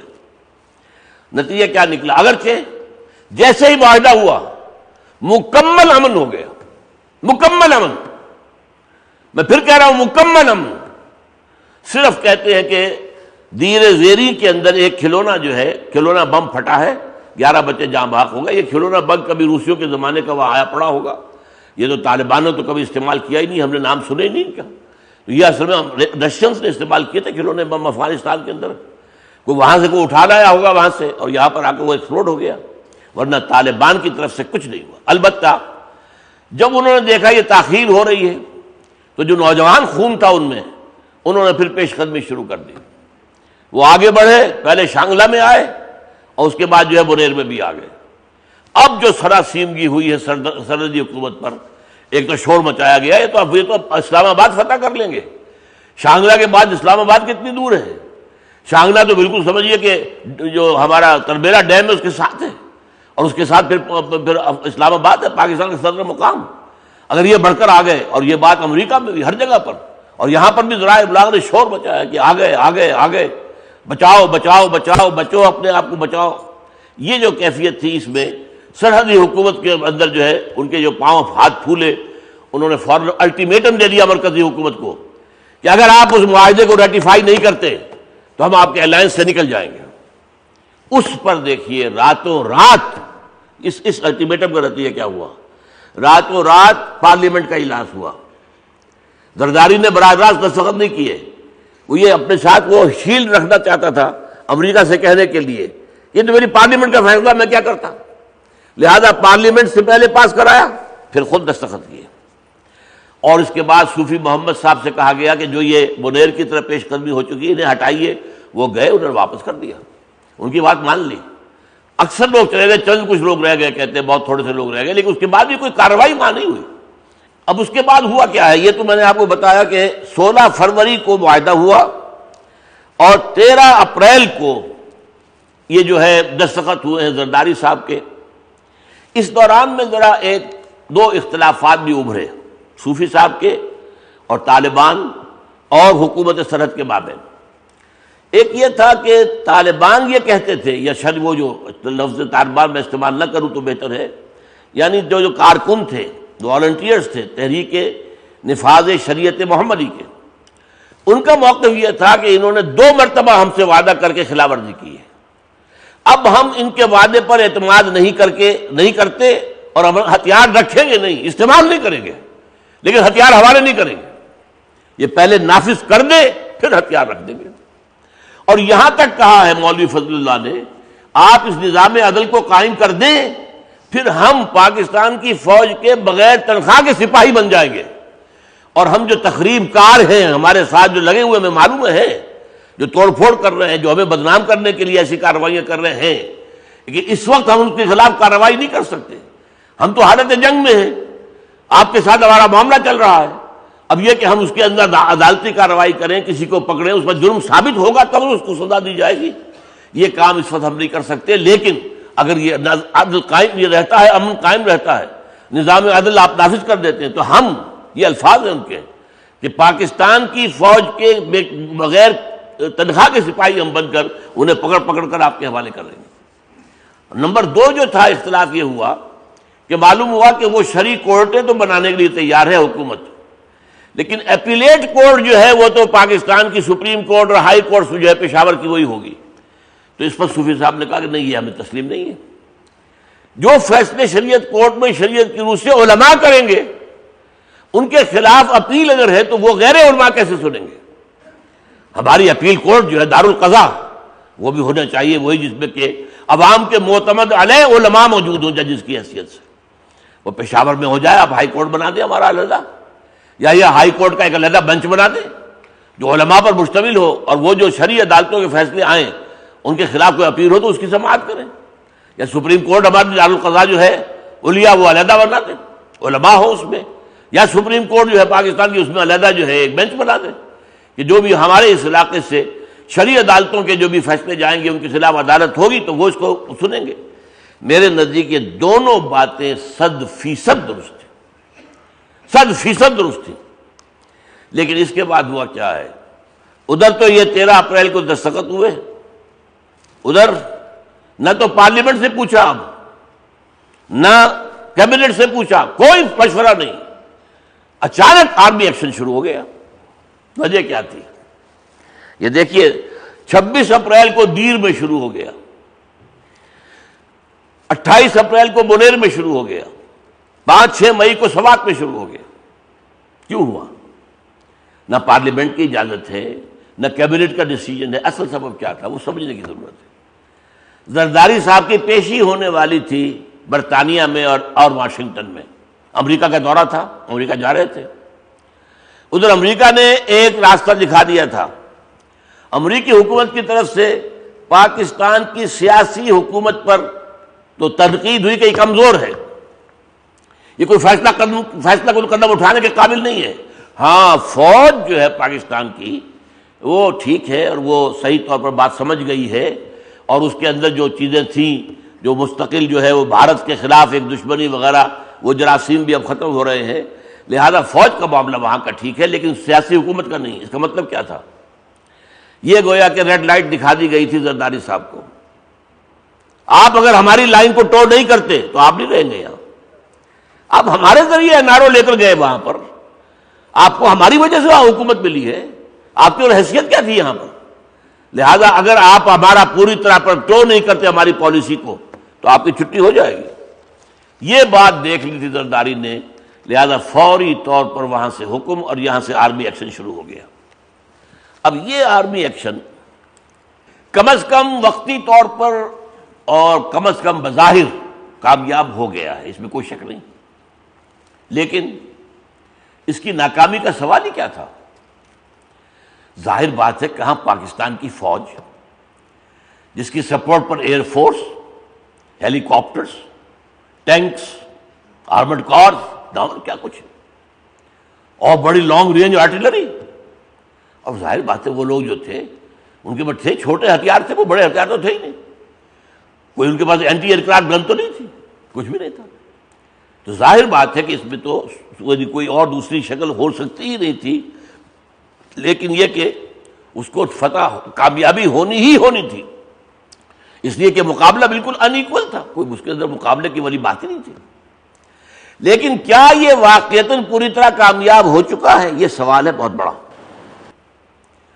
اب اس میں آپ سوچئے، اس دعوے کے باوجود کہ ہم نے بنیر، شانگلہ اور سوات کو بالکل کلیئر کر دیا ہے، یہ دو مہینے سے تقریباً دعویٰ چل رہا ہے، لیکن مسلسل جھڑپوں کی خبریں آ رہی ہیں آج تک۔ آج فلاں اتنے تعداد میں لوگ جو ہیں دہشت گرد مارے گئے، اتنی تعداد میں انہوں نے ہتھیار پھینک دیے، اتنی تعداد میں ان کو گرفتار کر لیا گیا اور ان سے اسلحہ اور یہ برآمد کر، یہ کہاں سے آ رہے ہیں لوگ؟ اگر وہاں سے کلیئرنس ہو گئی ساری تحریک کی، اگر کمر ٹوٹ چکی ہے تو یہ پھر کہاں سے آ رہے ہیں؟ یہ مقابلے کیسے جاری ہیں؟ پشاور میں دھماکہ ہوا، بہت بڑا دھماکہ ہوا ہے پشاور میں، بنوں میں خود پہ حملہ ہوا ہے، بہت بڑا ہوا ہے۔ اس کے علاوہ سوات میں مزید 23 دہشت گرد گرفتار، یہ کہاں سے چلے آ رہے ہیں؟ یہ مزید گرفتاریاں جو ہو رہی ہیں اور مزید جو مقابلے ہو رہے ہیں، جھڑپیں ہو رہی ہیں، سوات اور رزمگ میں چوکیوں پر حملہ ہوا ہے، یہ تو کام ہو رہا ہے۔ تو بات یہ ہے کہ یہ اس طریقے کی کامیابی نہیں ہے، بلکہ اگر میں آپ کو یاد دلاؤں تو یہ اسی قسم کی کامیابیاں ہیں جیسا کہ برطانیہ کو حاصل ہوئی افغانستان میں۔ 3 مرتبہ اس نے افغانستان کو فتح کیا، لیکن وہاں ٹھہر نہیں سکا، اس لیے کہ افغان جو ہیں ان کے بارے میں یہ کہا گیا کہ افغانستان کو فتح کرنا تو آسان ہے، ان پر حکومت کرنا ممکن نہیں ہے، وہ غلام رہنے والی قوم ہے ہی نہیں، وہ غلام رہنے والی قوم ہے ہی نہیں۔ علامہ اقبال نے تو 2 شعر ایسے کہے ہیں، آسیا یک پیکرے آب و گلست، پورا ایشیا جو ہے، آسیا کہہ رہے ہیں اس کو، یہ ایک مٹی اور پانی کا ایک لوتھڑا ہے، ظاہر بات ہے کہ زیادہ زمینیں ہوتا کیا، مٹی اور پانی ہے۔ ملت افغان درا پیکر دلست، یہ افغان ملت جو ہے یہ اس پیکر کے اندر دل کے مانند ہے، جیسے حضور نے فرمایا دیکھو تمہارے جسم کے اندر بھی ایک عضو ایسا ہے مضغۃن، اگر یہ صحیح ہو تو سارا صحیح ہو جائے گا جسم، اور یہ خراب ہوگا تو سارا جسم خراب ہو جائے گا۔ الا ان فی الجسد لمضغۃ اذا فسدت فسدت کلہ واذا صلحت صلح الجسد کلہ۔ اسی طرح علامہ اقبال کہتے ہیں کہ آسیہ یک پیکر آب و گلست، ملت افغان درا پیکر دلست، از کشاد او کشاد آسیہ، از فساد او فساد آسیہ۔ اگر افغانستان میں فساد ہوگا پورے ایشیا میں فساد ہوگا، اور اگر وہاں پر کشادگی ہوگی اور امن ہوگا تو ہر جگہ امن ہو جائے گا۔ لہذا یہاں معاملہ وہی ہو رہا ہے جس کو کہ مارگریٹ تھیچر کہہ گئی تھی جب وہ آئی تھی اپنے دورے پر، اور اس نے یہاں پر طورخم پر تقریر کی تھی، جس میں کہ ادھر ہر سرحد کی دوسری طرف سے افغان لوگ بھی موجود تھے، سن رہے تھے اس کی تقریر کو، ادھر سے پاکستانی تھے، عین سرحد پر کھڑے ہو کر تقریر کی تھی اس نے، اور اس نے کہا تھا وی لرنڈ اور لیسن، ہم نے اپنا سبق سیکھ لیا تھا کہ افغانستان پر حکومت کرنا ممکن نہیں ہے۔ 3 دفعہ فوج کشی کی ہے، تینوں دفعہ ہمیں فتح ہوئی ہے، لیکن پھر ہم فتح کو برقرار نہیں رکھ سکے، ہمیں چھوڑ کے جانا پڑا۔ تو we learned our lesson and the Russians will also soon learn their lesson. اس وقت تک ابھی روسی گئے نہیں تھے، ان کا وہ جنگ جاری تھی، اور روسیوں کو بھی جلدی سبق سمجھ میں آ جائے گا۔ یہ اسی طرح کا معاملہ ہو رہا ہے۔ یہ سبق تو سکھانا چاہیے تھا برطانیہ کو، اپنے بڑے بھائی امریکہ کو، کہ یہاں پر تم جو ہے افغانستان کے ساتھ اس قسم کا معاملہ نہ کرو، اس کے اندر پھنس جاؤ گے، دلدل میں نکلنا مشکل ہو جائے گا، جو ہو رہا ہے ان کے لیے۔ اب تو جو ہے وہ منتقل ہو رہے ہیں اب پاکستان کے اندر، یہاں سے جب تک جڑیں نہیں کٹیں گی اس فنڈامنٹلزم کی، افغانستان کے اندر انہیں کامیابی نہیں ہوگی۔ اس حوالے سے چونکہ مدارس کا بہت بڑا جال تو پاکستان میں ہے، اور وہ جو ایک فکر ہے، سوچ ہے، جذبہ ہے، وہ تو یہاں سے جا رہا ہے وہاں پر، مستقل طور پر منتقل ہو رہا ہے۔ لہذا اب وہ منتقل ہو رہے ہیں، سارا معاملہ پاکستان کے اوپر ان کا فوکس ہو رہا ہے، اور یہاں بیرینز کا ہیڈ کوارٹر بن رہا ہے۔ ٹھیک کہا مولانا فضل الرحمان صاحب نے کہ یہ تو چھوٹا پینٹاگون ہے جو اسلام آباد میں جو امریکی ایمبیسی بننے جا رہی ہے، جس طریقے سے یہاں پہ پہلے ہی ان کے جو ہے اڈے موجود ہیں، ہوائی جہازوں کے اڈے جو ہیں، کتنے ایئر اسٹرپس ہیں جو ان کے قبضے میں ہیں۔ اور ایک خبر یہ بھی آئی تھی کہ بن قاسم پورٹ سے مسلسل ایک خاص قسم کی جیپیں اتر رہی ہیں۔ یہ ہموی نام کی جیپ خاص طور پر امریکہ نے تیار کی تھی عراق کے اندر جنگ کے لیے، اور وہ ایک خاص طور پر آرمڈ کار ٹائپ جیپ ہے، وہ بھی اتر رہی، کہاں جا رہی ہے؟ اور یہ سارا کا سارا معاملہ جو ہے، اگر 200 مکان، اور اب سنا ہے کہ 1300 مکان اسلام آباد میں امریکہ نے جو ہے وہ کرائے پر لے لیے ہیں، اور اگر پشاور کے اندر پورا پی سی ہوٹل جو پرم کانٹیننٹل وہ لینے کے لیے تیاری ہے، اور ویسے اب بھی اس کے 2-3 فلورز کے اوپر قبضہ ہے ان کا، اور پشاور میں تو کہتے ہیں بے انتہا مکانات حیات آباد میں اور یونیورسٹی ٹاؤن میں جو ہے لے لیے گئے ہیں امریکیوں نے۔ تو یہ سب کچھ ہو رہا ہے اصل میں۔ تو در حقیقت یہ معاملہ کیا ہو رہا ہے کہ یہ افغانستان کی جنگ کو اب پاکستان کے ذریعے وہ جیتنا چاہتے ہیں، ورنہ وہاں پر جیتنا ممکن نہیں ہے، بلکہ وہ تو مذاکرات تک کی تیاری کر رہے ہیں۔ لہذا اگر یہاں پر مسئلہ اب یہی رہا ہمارا، تو مالاکنڈ جو ہے پاکستان میں ایک چھوٹا سا افغانستان بن جائے گا۔ فتح تو ہو گئی اور ہو جائے گی، کچھ اور آپ نکال دیں گے، کچھ اور کو آپ قید کر دیں گے، لیکن یہاں سے یہ جذبہ ختم ہونے والا نہیں ہے۔ اس کے اندر کئی جذبے شامل ہو چکے ہیں، اس میں مذہبی جذبہ بھی ہے، جس کے بارے میں نے شکیب ارسلان کا قول آپ کو سنا دیا کہ اسلام کی نبضیں اگر پوری دنیا میں ڈوب جائیں تب بھی یہاں نہیں ڈوبیں گی، کہاں چلتی رہے۔ وہ جذبہ ہے تبھی تو یہ کچھ اتنی جانے دینے والے کہاں سے آ گئے، کتنا کچھ جھیلا ہے انہوں نے، کتنا برداشت کیا ہے، کس قدر جو ہے ان کے شہر برباد ہوئے، کاروبار برباد ہوئے، برداشت کیا ہے بڑے صبر کے ساتھ، حوصلے کے ساتھ۔ تو یہ واقعہ یہ کوئی جذبہ ہے۔ پھر اب اس میں انتقامی ایلیمنٹ بھی شامل ہو گیا، اس لیے کہ اس جنگ کے اندر، جنگی کارروائی کے اندر بے شمار جو ہے معصوم شہری مارے گئے۔ ایسے واقعات اخبارات میں آئے ہیں کھل کر کہ ایک شخص جو ہے اپنے خواتین وغیرہ کو 16-17 کی تعداد میں ایک ہائی ایس کے اندر لے کر باہر نکلا ہے، وہ کہیں محفوظ جگہ پر جانے کے لیے، سامنے سے ٹینک آ رہا تھا، اس نے وارننگ دی، وہ شخص گاڑی اس نے روکی، باہر آ گیا اور اس نے ہاتھ اٹھا لی اور کہا کہ یہ میں اپنے خاندان کو کسی محفوظ جگہ پر پہنچانے جا رہا ہوں۔ نکلے کیوں تمہیں معلوم نہیں کرفیو ہے؟ انہوں نے کہا مجھے تو نہیں پتا کرفیو ہے، ریڈیو نہیں سنتے؟ میرے پاس تو ریڈیو نہیں ہے۔ کیوں نہیں تم نے سنا؟ لہذا اتنی دیر میں ابھی باتیں ہی ہو رہی تھی کہ ٹینک سے گولہ مارا گیا اور وہ ویگن جو ہے ختم، سب کے سب ختم ہو کر رہ گئے۔ اب یہ چیز جو ہے، جیسے آپ کو معلوم ہے ایک وقت میں باجوڑ ایک مدرسے میں جو میزائل مارا تھا امریکیوں نے، 80 بچے، 80 طلبہ جو ہے اس کے اندر ہلاک ہوئے تھے۔ اب اس کی وجہ سے جوش اور انتقام کا جذبہ پیدا نہیں ہوگا، اسی کا بدلہ لیا تھا انہوں نے۔ پھر درگئی میں جو ہماری فوج کا ایک کیمپ تھا اور وہاں پر پریڈ ہو رہی تھی، وہاں پر دھماکہ ہوا اور وہاں پہ انہوں نے کتنے لوگوں کو مار دیا، بدلہ لیتے ہیں۔ تو انتقام کا جذبہ بھی اس میں شامل ہو گیا ہے، مذہبی جذبہ بھی شامل ہو گیا ہے۔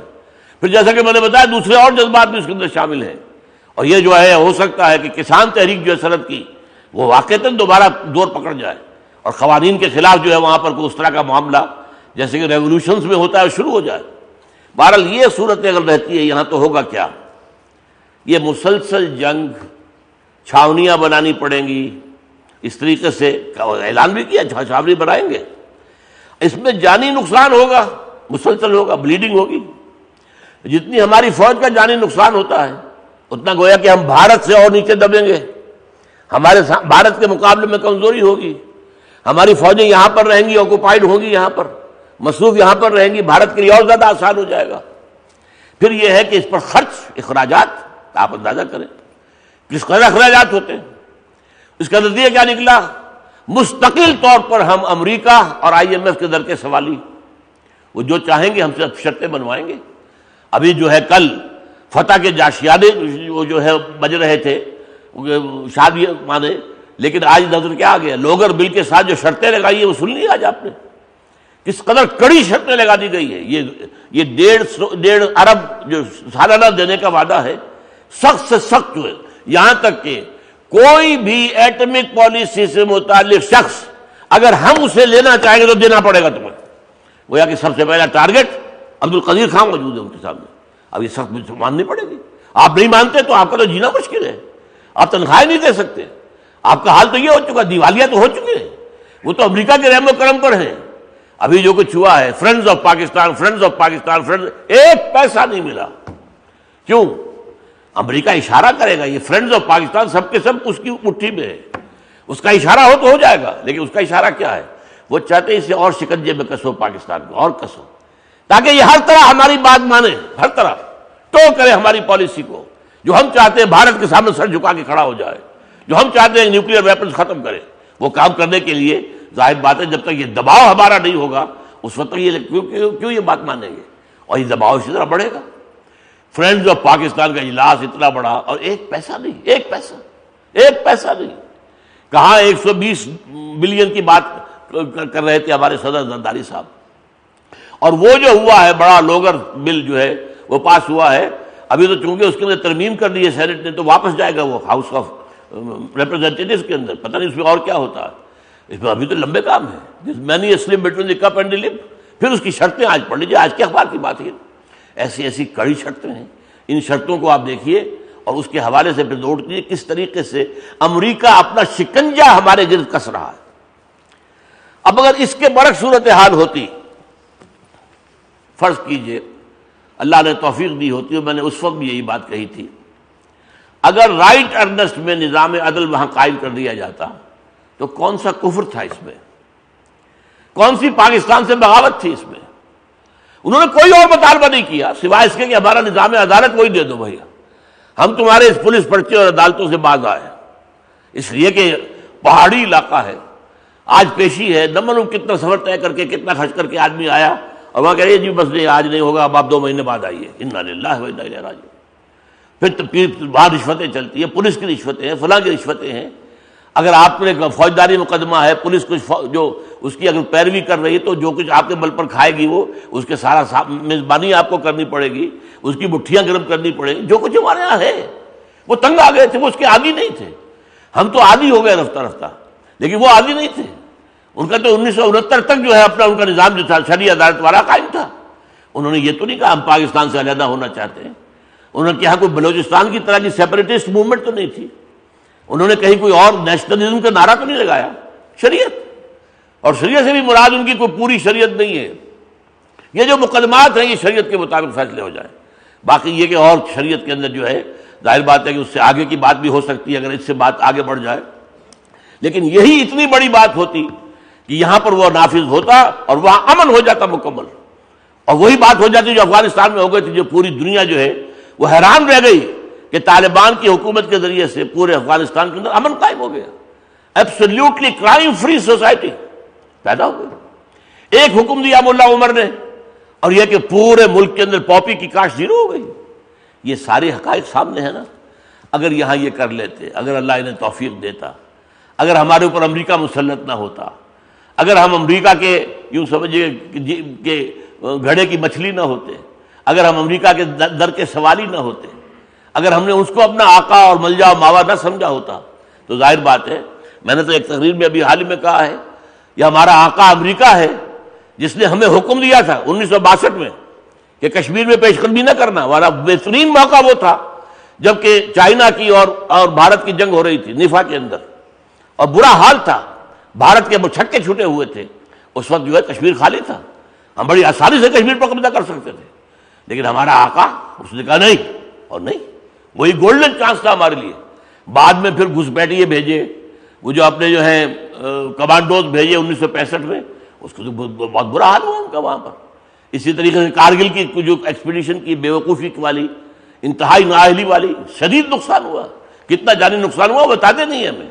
بہرحال یہ ہے معاملہ کہ اگر یہاں پر نظام عدل قائم ہو جاتا تو ظاہر بات ہے اس کو پھر ایکسٹینڈ کر سکتے تھے.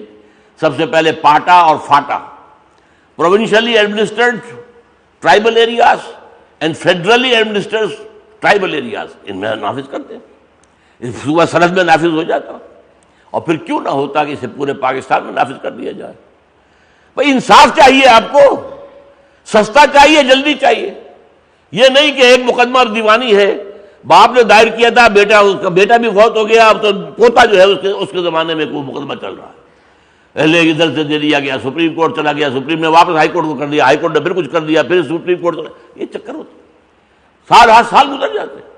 اور ایک شخص جو ہے ابھی آپ نے اخبار میں پڑھا ہوگا کراچی جیل کے اندر 1965 سے غالباً وہ جیل میں پڑا ہوا تھا, جس کے خلاف مقدمہ ہی نہیں, اس ابھی نکلا ہے تو وہ نیم پاگل ہے. اتنا ایک شخص, یہ ہمارے ہاں عدالتوں میں یہ ہو رہا ہے, ہماری جیلوں کے اندر یہ ہوتا ہے, جو کچھ ہوتا ہے وہاں پر ظلم اور ستم اس کا اندازہ نہیں کر سکتے. تو بہرحال نظام عدل اگر ہو جاتا تو اس میں خیر تھی, برکت تھی, اس میں بھلائی تھی, اور سب سے بڑھ کر یہ کہ اس میں گویا کہ ایک طرح کی پیش قدمی تھی اسلام پاکستان کے نظام کو, پاکستان کو قائم کرنے کے لیے جو اصل میں ہدف ہم نے رکھا تھا اس کی طرف پیش قدمی ہو جاتی. یہاں پہ نظام عدل جو ہے اسلام کا نافذ کیا جائے, اور یہاں پر نظام عدالت جو ہے اسلام کا نافذ کیا جائے. یہ تو اس مقصد تھا ہمارا. System of social justice as given by Allah سبحانہ و تعالیٰ and as established by Muhammad صلی اللہ علیہ وسلم 1400 years ago in Arabia. اور پھر خلافت راشدہ میں چلا ہے نظام جو سوشل جسٹس کا، سماجی انصاف کا، اس نظام کو قائم کرنے کی طرف پیش قدمی ہو جاتی. لیکن یہ کہ اس میں اب بھی عرض کر رہا ہوں، اب بھی راستہ کھلا ہے، کیونکہ سرحدی حکومت اب بھی کہہ رہی ہے کہ نظام عدل کو ہم قائم کریں گے. انہیں پتہ ہے وہ جذبہ جو ہے اندر وہ سلگے گا، یہ ناسور بن جائے گا پاکستان کا. یہاں مسلسل یہ ریزسٹنس جاری رہے گی. یہاں تو آج بھی آپ نے کل پڑھا ہوگا، آ چکا ہے طالبان کی طرف سے کہ اب اگر ہمارے اوپر کوئی اور حملہ کیا گیا، کوئی اور آرمی ایکشن ہوا تو پھر ہم جو ہے خود کچھ بمبار بھیجیں گے مزید. یہ ابھی وہ مرے نہیں ہیں، ابھی ان کے حوصلے ختم نہیں ہوئے، ابھی موجود ہیں وہ. اور ان میں آپ کو معلوم ہے کہ ہماری اپنی حکومت بھی اب سوچ رہی ہے اس میں وزیرستان پر حملہ کرنے کے بارے میں. یہ دوسری مرتبہ تیسری مرتبہ سوچ رہی ہے، اس لیے کہ ابھی آپ نے شاہ محمود قریشی کا بیان پڑھ لیا ہوگا، کل یا پرسوں تھا، کہ ہم امریکہ کے کہنے کے اوپر وہاں پر آرمی ایکشن نہیں کریں گے. بھائی اس لیے کہ امریکہ کا اصل میں کہنا کیا ہے، یہ بات سمجھ لیجئے کہ یہ جو تم نے سوات میں آپریشن کیا ہے، یہ تو اصل میں افغانستان کے طالبان سے تو تعلق ہی کوئی نہیں تھا ان کا. ہم جو چاہتے ہیں وہ تو وزیرستان ہے، نارتھ اور ساؤتھ وزیرستان، جہاں وہ طالبان جو وہاں سے آئے تھے بھاگ کر، وہ جو خاص طور پر غیر ملکی جو وہاں پر بیٹھے ہوئے اصل جو وہاں آباد ہو گئے، اس آبادی کا حصہ بن چکے ہیں. اور وہ زندہ نہیں رہیں گے جب تک کہ وہ تو ان کے لیے زندگی اور موت اسی کام کے لیے ہے. وہ تو امریکہ سے وہ بدلہ لے کر رہیں گے، جتنا بڑے سے بڑا بدلہ لے سکے. اور یہ ساری بات جو ہے تو اس حوالے سے سمجھنے کی ضرورت ہے کہ ہمیں جو ہے یہ کام جو کرنا چاہیے وہ یہ ہے کہ ہم وہاں پر اب بھی نظام عدل اسلامی نافذ کر دیں تاکہ ان کی وہ جذبات جو ہے صحیح ہو جائیں. اور پھر یہ کہ اس کے ثمرات جو ہے جیسا کہ میں نے عرض کیا ہے کہ انشاءاللہ تعالیٰ بہت ہی عمدہ ثمرات نکلیں گے. میں نے ابھی آج لفظ استعمال کیا تھا، آخری صلیبی جنگ کا آغاز ہو چکا ہے. یہ نوٹ کیجئے، پہلے میں نے پیشن گوئی سنائی تھی ٹائن بی کی، جو پچھلی صدی کا عظیم ترین مورخ ہی نہیں فلسفی ہے تاریخ کا. The real war in 21st century will not be fought between the communists and capitalists, but it will be fought between the Christians and Muslims. اس لیے کہ اس نے یہ بھی کہا تھا communism will not be able to sustain itself. کب کہہ رہا ہے یہ؟ 1950 میں، نوٹ کیجئے، جبکہ ابھی کمیونزم بہت طاقتور تھا، بڑی تیزی سے بڑھ رہا تھا. لیکن بہرحال فلسفی وہ جو کچھ دیکھتا ہے بیہائنڈ دی سین جو کچھ ہو رہا ہوتا ہے، وہ عوامل کیا ہیں جس قدر اس کو احساس ہوتا ہے، عام آدمی کو تو نہیں ہوتا. انہوں نے کہا یہ کمیونزم تو ختم ہو جائے گا. جنگ جو ہوگی 21ویں سنچری کے اندر وہ ہوگی عیسائیوں میں اور مسلمانوں میں. اسی کے مطابق حضور کی پیشن گوئی موجود ہے. بخاری شریف میں روایات ہیں ایک سے زائد کہ اے مسلمانوں تم پر رومی یعنی عیسائی 80 علم لے کر حملہ آور ہوں گے اور ہر علم کے نیچے 12,000 فوج ہوگی. بخاری شریف کی ہے یہ. میں پہلے سوچا کرتا تھا کہ یہاں پر عیسائی کا لفظ آ رہا ہے، حالانکہ ہمارا اصل دشمن تو یہودی ہے. حدیث میں یہودی کا ذکر نہیں ہے. اب کھلتا جا رہا ہے معاملہ. اصل میں کیا ہے کہ یہ جو ہے اصل معاملہ یہودی، عیسائی اور ہندو، یہ الائنس. عیسائی ہے سامنے آن دی فرنٹ، یہودی ہے پیچھے مینوور کر رہا ہے، وہ پلاننگ کرتا ہے، وہ سازش کرتا ہے، وہ جو ہے پلاننگ تیار کرتا ہے. اور بھارت کو ایک موقع مل گیا ہے کہ اس کا تو دیرینہ خواب ہے کہ پاکستان کو ختم کر کے اور ایک اکھنڈ بھارت دوبارہ قائم کیا جائے. ہماری بھارت ماتا کے ٹکڑے کر دیے مسلمانوں نے، یہ ان کے دل کا ناسور ہے.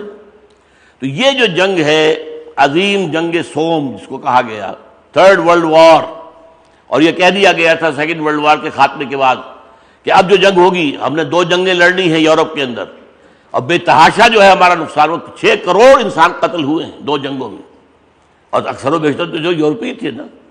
لیکن اب جو ہے جو لڑائی ہوگی وہ ایشیا میں ہوگی. پھر دوسری بات، یہ جو پچھلی صدی کے اواخر میں آ کر USSR کی تحلیل ہو گئی اور امریکہ کو پوزیشن حاصل ہو گئی civil supreme power on earth. By polar نہیں دنیا رہی، یعنی یونی پولر ہو گئی. سول سپریم پاور آن ارتھ از امریکہ. اسی وقت سے وہاں پر تھنک ٹینکس، تمام یونیورسٹیوں کے اندر غور و فکر کرنے والے پروفیسر لگے ہوئے اس بات پر کہ امریکہ 21ویں صدی میں اپنی حیثیت کو کیسے برقرار رکھے. ایسا نہ ہو کہ کوئی اور مد مقابل کھڑا ہو جائے. How to maintain this position through the 21st century. اور ہنری کیسنجر نے تو کہا بھی یہ تھا کہ 21ویں صدی بالکلیہ امریکہ کی صدی ہوگی. اس کے لیے ان کا 5 نکاتی پروگرام ہے. میں گنوا رہا ہوں، تقریر میں تفصیل میں نہیں جاؤں گا. زمین کے وسائل پر قبضہ، اور ظاہر بات ہے کہ زمین پر سب سے کمزور علاقہ کون سا ہے؟ نزلہ بر عضو ضعیف بھی ریزت مسلمان ممالک.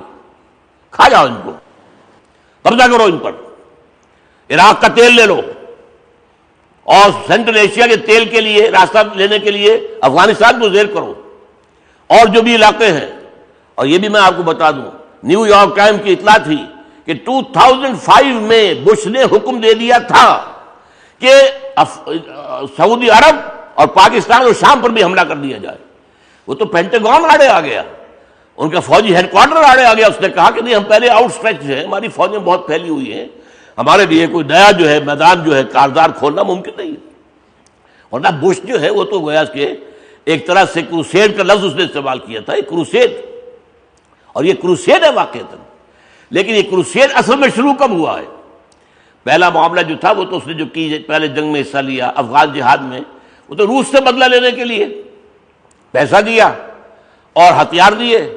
اپنا تو ایک آدمی نہیں مرا، لیکن یہ کہ روس کا ستیہ ناش کروا لیا اس نے. افغانوں نے اپنی جانیں دی، مسلمان جو ہے مخلص مسلمان آ کر وہاں لڑے، انہوں نے جانیں دی.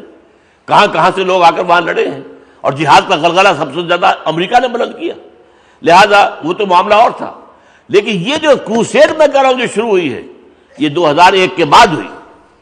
جو حملہ اس نے کیا افغانستان پر، افغانستان پر کیوں حملہ کیا؟ ایک تو یہ کہ میں نے آپ کو بتایا کہ اس کے راستے سے وہ سینٹرل ایشیا تک پہنچنے کا معاملہ تھا. نمبر 2، یہاں وہ اسلام کو ظاہر ہو رہا تھا، اسلام کی ایک شکل دنیا کے سامنے آ گئی.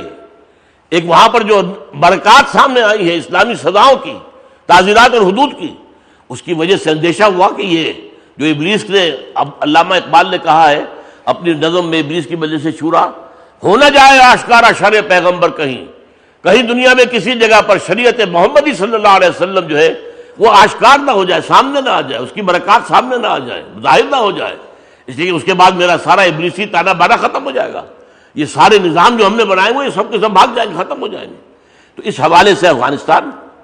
نمبر 2 یہ ہے کہ دجالی تہذیب جسے یہودیوں نے جنم دیا اور اب وہ تقریباً چھا چکی ہے پوری دنیا پر، وہ کیا ہے؟ خدا کو حاکمیت کی گدی سے اتار دو، حاکم ہم ہیں، پاپولر ساورنٹی. یہ معاملہ خدا حاکم ہے، وہ قانون دینے والا، وہ گھر میں رکھو اپنے. نمبر 2 سود اور جوئے پر مبنی کیپٹلزم. نمبر 3 بے شرمی بے حیائی پر مبنی معاشرتی نظام، تاکہ خاندانی نظام کا بالکل تانا بانا ٹوٹ کر رہ جائے. یہ جو ہے اس کو ہر حال میں امریکہ پروموٹ کرنا چاہتا ہے. اوپر کی 2 چیزیں یہاں بھی ہیں، 100% ہے، عالم اسلام پورے پر ہے. تیسری، ابھی عالم اسلام میں ذرا کمزور ہے، ابھی ان کی وہ تہذیب ہمارے ہاں جڑوں تک نہیں پہنچی ہے. اس کے لیے social engineering works United Nations Organization کے تحت فیصلہ ہوا ہے کہ اس میں عورت کی آزادی کے لیے یہ اقدامات کیے جائیں. میں تفصیل میں نہیں جا سکتا. نمبر 3 یہ کہ زائنزم اور نیو کونز، ان کے جو 5 نکاتی ایجنڈا ہے اس کو پورا کرنا ہے. وہ کیا ہے؟ بارہا میں نے بتایا، اس وقت گنوا رہا ہوں. آرمگیڈون، بہت بڑی جنگ، وہی تیسری جنگ.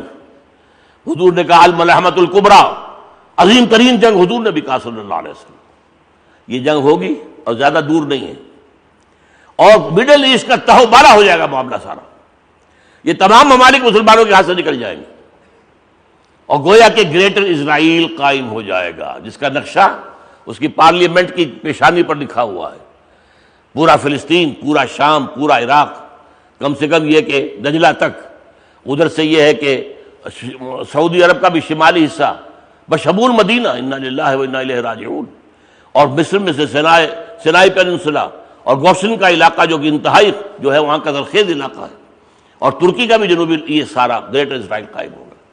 پھر یہ ہے کہ یہ مسجد اقصی اور قبۃ الصخرہ یہ جو بنے ہوئے ہیں، یہ تصویر بھی میں نے شائع کی ہوئی ہے اس پہ، یہ جو بنے ہوئے ہیں یروشلم میں، یہ وہاں بنے ہیں جہاں کہیں ان کا یہودیوں کا ہیکل سلیمانی ہوتا تھا۔ وہ گرایا تھا رومیوں نے، مسلمانوں نے نہیں گرایا، اور رومی بھی اس وقت تک عیسائی نہیں تھے جبکہ انہوں نے گرایا ہے، وہ اس وقت تک بت پرست تھے، انہوں نے گرایا۔ ٹائٹس عیسوی نے 70 میں گرایا اور اب تک گرا پڑا ہے۔ اس کی تعمیر کے لیے ضروری ہے کہ مسجد اقصی گرائی جائے، قبۃ الصخرہ گرایا جائے، تب تو اس کی تعمیر ہوگی۔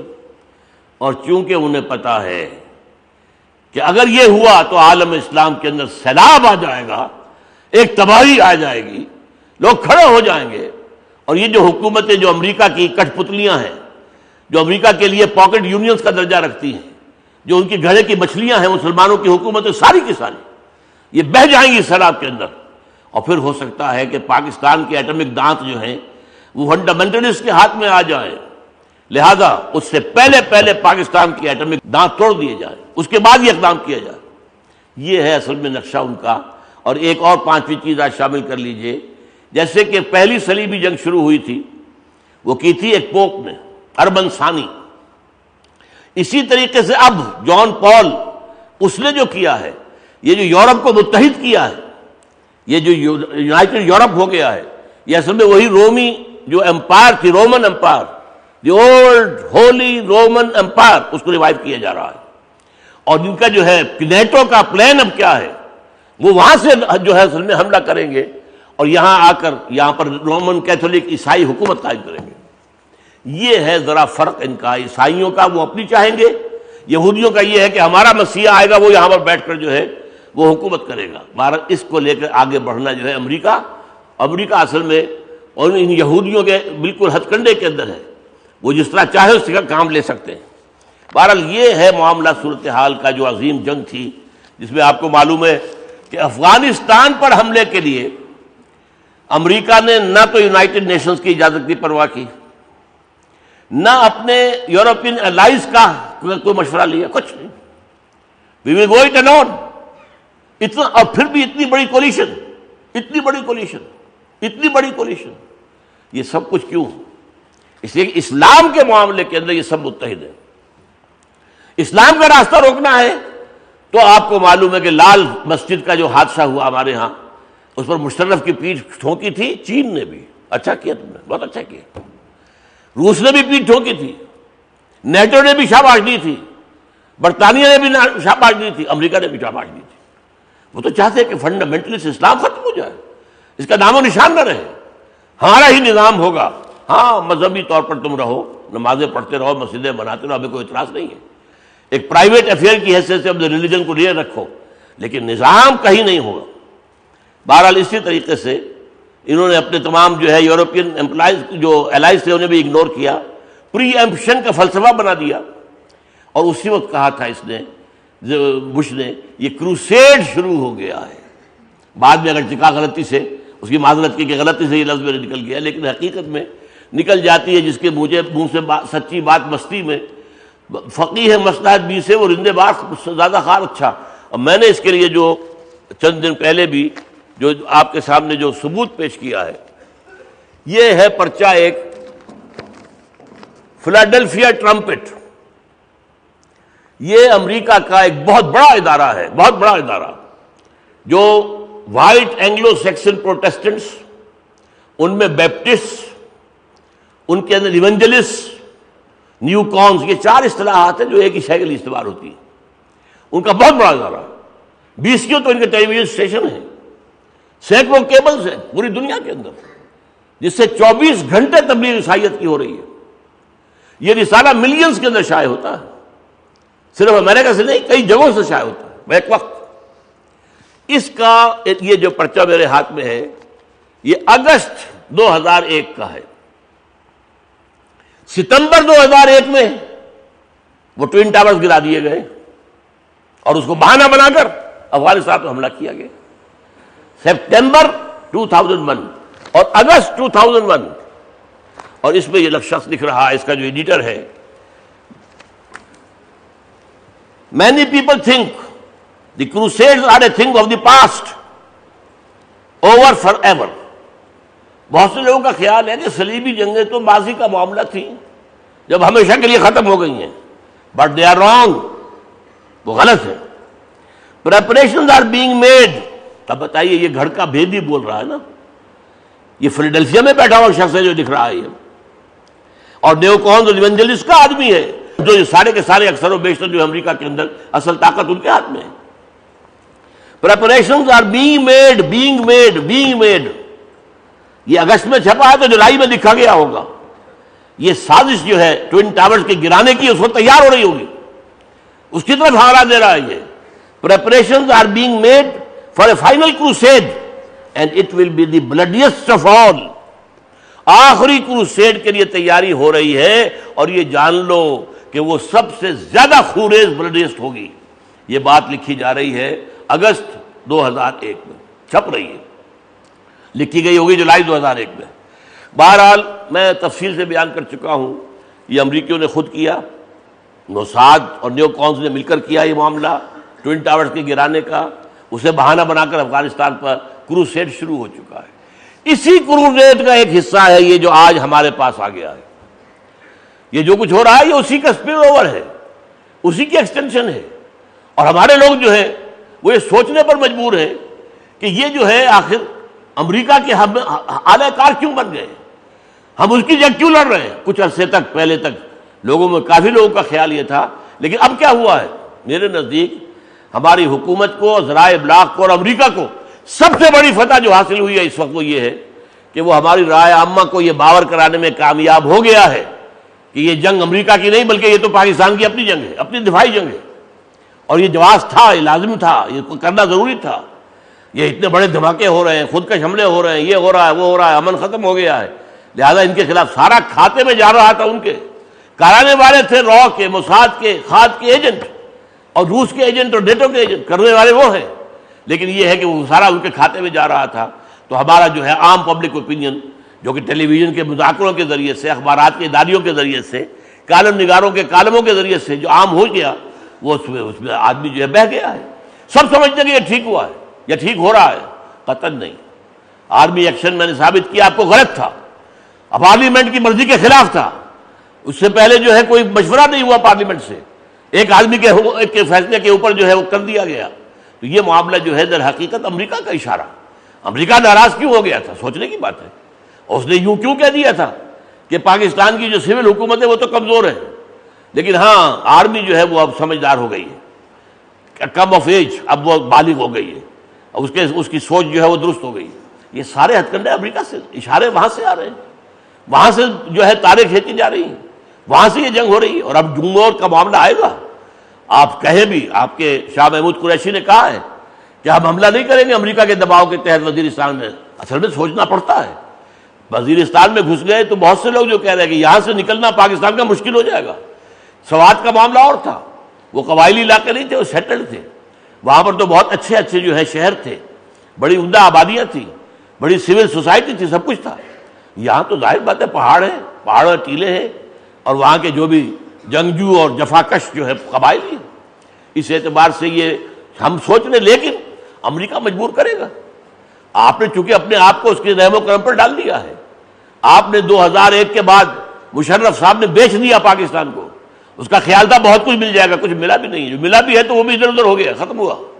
اور جو انہوں نے کہا تھا، جب میں نے کہا تھا 16 ستمبر 2001 کو، جب انہوں نے ایک کانفرنس بلائی تھی، اپنے فیصلہ تو وہ کر چکے تھے، لیکن وہ سیل کر رہے تھے آئیڈیا اپنا.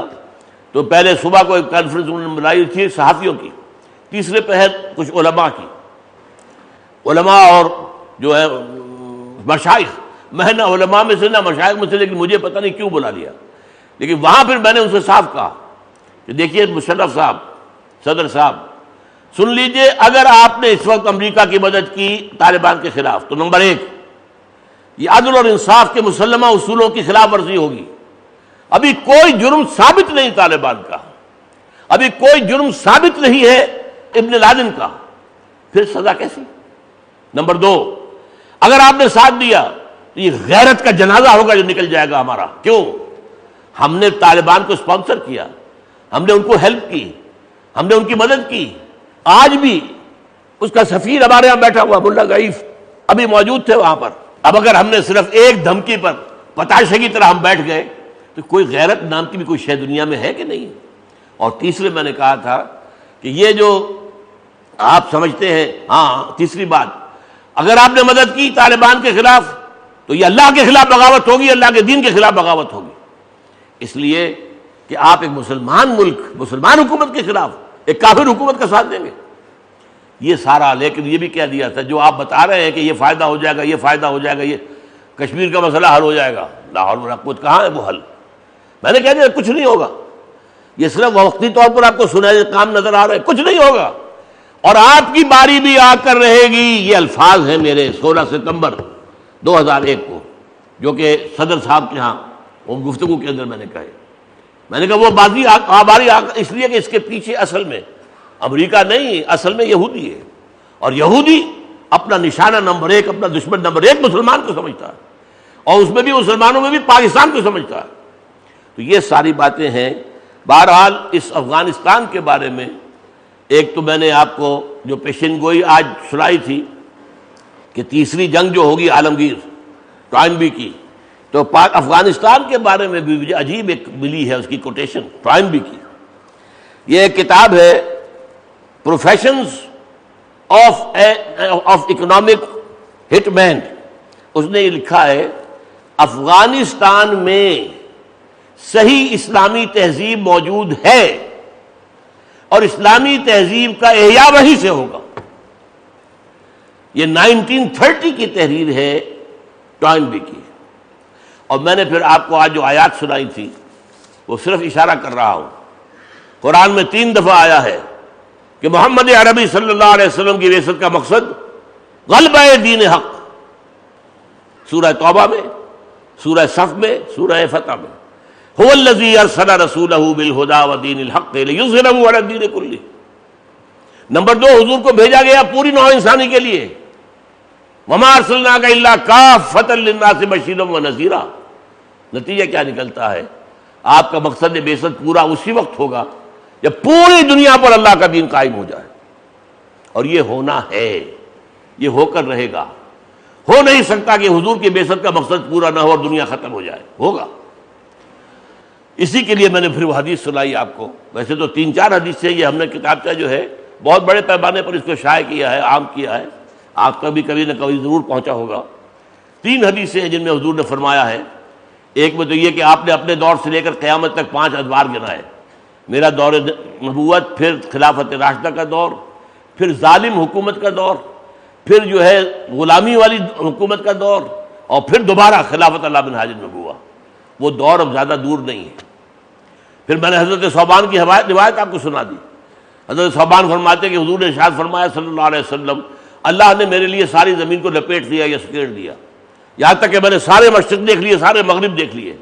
اور سن رہا ہوں میری امت کی حکومت ان تمام علاقوں پر ہو کر رہے گی کہ جو مجھے اللہ نے زمین کو سکیڑ کر یا لپیٹ کر دکھا دیے. اور اس کے بعد میں نے 3 حدیثیں آپ کو اور سنائیں جن میں خاص اشارہ ہے مشرق کی طرف. یخرج ناس من المشرق یؤطئون للمہدی علی سلطانہ. ایک مشرقی ملک سے فوجیں نکلیں گی جو حضرت مہدی کی حکومت قائم کریں گی عرب میں. اب مشرق میں افغانستان بھی ہے، عرب کے مشرق میں پاکستان بھی ہے، ویسے عرب کے مشرق میں ہندوستان بھی ہے. کوئی عجب نہیں اگر ہم ناکام ہو جائیں تو اللہ تعالیٰ یہ مشن ہندوؤں کے حوالے کر دے، وہی مان لے آئے. جیسے کہ ایک مرتبہ تاریخ میں ہو چکا ہے، کروڑ کے قریب مسلمان قتل کیے تاتاریوں نے، اور پھر تاتاری اسلام لے آئے. ہے عیاں فتنہ تاتار کے افسانے سے، پاسباں مل گئے کعبے کو صنم خانے سے. یہ بھی ہو سکتا ہے. اور کیا عجب کہ اللہ تعالیٰ ہمارے ہی ہاتھوں یہ سعادت جو ہے یہ پوری ہو جائے. اور افغانستان آج جو جمع کر کے لفظ کیا جا رہا ہے ایف پاک، اس پر اگرچہ پاکستان نے اظہار ناراضگی کیا ہے، اوباما نے استعمال کی اصطلاح، چائنا نے بھی ناراضگی کا اظہار کیا ہے. وہ پاکستان کو ایک علیحدہ ملک ہم دیکھنا چاہتا ہے. پاکستان میں اس کی انویسٹمنٹ بہت ہے، سٹیکس بہت ہے اس کے، اس نے یہاں بہت کچھ انویسٹ کیا ہوا ہے. لیکن یہ کہ بہرحال ہمارے اعتبار سے تو شاید یہ اچھی ہی بات ہو، افغانستان اور پاکستان ایک ہو جائے، اور کیا چاہیے. پھر یہ وہ اتنی زبردست طاقت ہوگی، وہ جو ہمارے پاس مین پاور ہے افغانستان میں، اور جو ٹیکنالوجی ہے وہ پاکستان میں ہے، ٹاپ کی ٹیکنالوجی. آپ کو معلوم ہے ایٹم بم تو ہمارے پاس ہے. پھر یہ کہ پڑھا لکھا طبقہ اور جو جدید دانشور طبقہ ہے مسلمانوں کے اندر میں سے بھی جو لوگ کہ سمجھتے ہیں پورے مغربی فکر کو اور اس کے علی رغم جو ہے وہ اسلام کے ساتھ بندھے ہوئے ہیں اور اس کے قائل ہیں اور اس پر ایمان رکھتے ہیں، وہ تو آپ کو زیادہ پاکستان میں ملے گا، افغانستان میں تو نہیں ہے۔ لیکن اگر یہ دونوں ملک مل جاتے ہیں، ایک ہو جائیں، تو ظاہر بات ہے یہ پھر اتنی فارمیڈیبل طاقت ہوگی کہ جیسے کہ فرمایا دوسری حدیث میں حضور نے جو حضرت ابو ہریرہ سے رضی اللہ تعالی عنہ، اور یہ ترمذی شریف میں موجود ہے، آپ نے فرمایا خراسان سے وہ علم برآمد ہوں گے، سیاہ علم، جنہیں کوئی طاقت ان کا رخ موڑ نہیں سکے گی جب تک کہ وہ ایلیا میں نسب نہ کر دیے جائے۔ یہ میں تفصیل بیان کر چکا ہوں، ایلیا کا کیا نام کیا ہے، کیوں ہے۔ یہ بیت المقدس مقدس کا نام حضور کے زمانے میں ایلیا تھا، اور خراسان یہ علاقہ ہے افغانستان، ہمارا بھی یہ مالاکنڈ ایڈیشن جو ہے اس میں شامل ہے، مالاکنڈ ڈویژن، اور ایران کا ایک صوبہ جو ہے خراسان ہی کے نام سے وہ بھی اس میں شامل ہے، اور یہ سینٹرل ایشیا کی جو ریاستیں ہیں جس کو ہم کہتے ہیں روسی ترکستان، وہ بھی اس میں شامل ہے۔ یہ بہت بڑا ملک ہے، یہاں سے فوجیں چلیں گی جو پھر جا کر یروشلم کے اندر جھنڈے گاڑ دے جائیں گے۔ حضرت عیسیٰ کا جب نزول ہوگا اور جب دجال اکبر سامنے آئے گا، یہودیوں کا لیڈر، اور ان کا جو خاتمہ ہوگا استیصال، یہودی ایک ایک قتل کر دیا جائے گا، اور حضرت عیسیٰ جو ہے عیسائیت کے خاتمے کا اعلان کر دیں گے۔ عیسائیت کوئی مذہب ہی نہیں ہے، میں تو صلیب پر چڑھائی نہیں، تم نے کیسے صلیب بنا لی ہے، اور میں نے تو کہیں سور حلال نہیں کیا، تم نے کیسے حلال کر دیا اپنے اوپر۔ لہذا عیسائیت ختم ہو جائے گی بطور مذہب، اسلام میں ضم ہو جائے گی، اور یہودیت ختم ہو جائے گی بالکل لیا۔ ان کا گریٹر اسرائیل، گریٹر گریو یارڈ بھی بنے گا۔ یہ سب کچھ ہونے والا ہے، اور آپ حضور نے فرمایا ایک اور جو تیسری حدیث تھی کہ 2 لشکر میری امت کے ایسے ہیں جن کو اللہ تعالیٰ نے دنیا ہی میں دوزخ سے نجات کا پروانہ دے دیا ہے۔ ایک وہ ہے جو ہند پر حملہ آور ہوگا، اور دوسرا وہ ہے جو جائے گا اور حضرت عیسیٰ علیہ السلام کے ساتھ ہو کر اور یہودیوں اور دجال کے خلاف جنگ کرے گا۔ اگر یہ شکل بن جاتی، اللہ کرے کہ بن جائے، اللہ کرے کہ بن جائے، اللہ کرے کہ بن جائے، اور یہاں پر ہم توبہ کریں، جیسا کہ میں تفصیل سے بیان کر چکا ہوں، وقت نہیں ہے، میں بھی تھک گیا ہوں، آپ بھی تھک گئے، اور یہاں یہ جو چیزیں تھیں جو میں نے اس وقت تیزی میں گنوائی ہیں آپ کو، یہ ہے تفصیل سے وہاں پر، ان دونوں کو جمع کر کے پڑھیے۔ اس حوالے سے یہ ہے کہ یہ جو طریقہ کار ہے وہ میں نے اس کے اندر بیان کیا ہے کہ اس کے مطابق ہمیں چلنا چاہیے، اس سے کام بنے گا انشاءاللہ۔ لیکن یہاں پر میں اس کے 2 صرف نکات آپ کے سامنے رکھنا چاہتا ہوں۔ پہلا کام جو ہم نے کیا ہے اور کر رہے ہیں اور کرتے رہیں گے انشاءاللہ، حالات کچھ بھی ہو جائیں، کوئی اپہیول ہو، کوئی اکھیڑ پچھاڑ ہو جائے، اتھل پتل ہو جائے، 2 کام ہمیں کر دیں، ہر حال کر دیں۔ نمبر 1 کام دعوت الی القرآن، نوع انسانی کو قرآن کی طرف بلانا۔ قرآن پڑھو، قرآن سمجھو، اور یہ سمجھنا اور پڑھنا یہ سب سے پہلے مسلمانوں پر لازم ہے، فرض ہے، پھر اسی کو پوری دنیا تک پھیلانا ہمارا فرض ہے، ہماری ذمہ داری ہے۔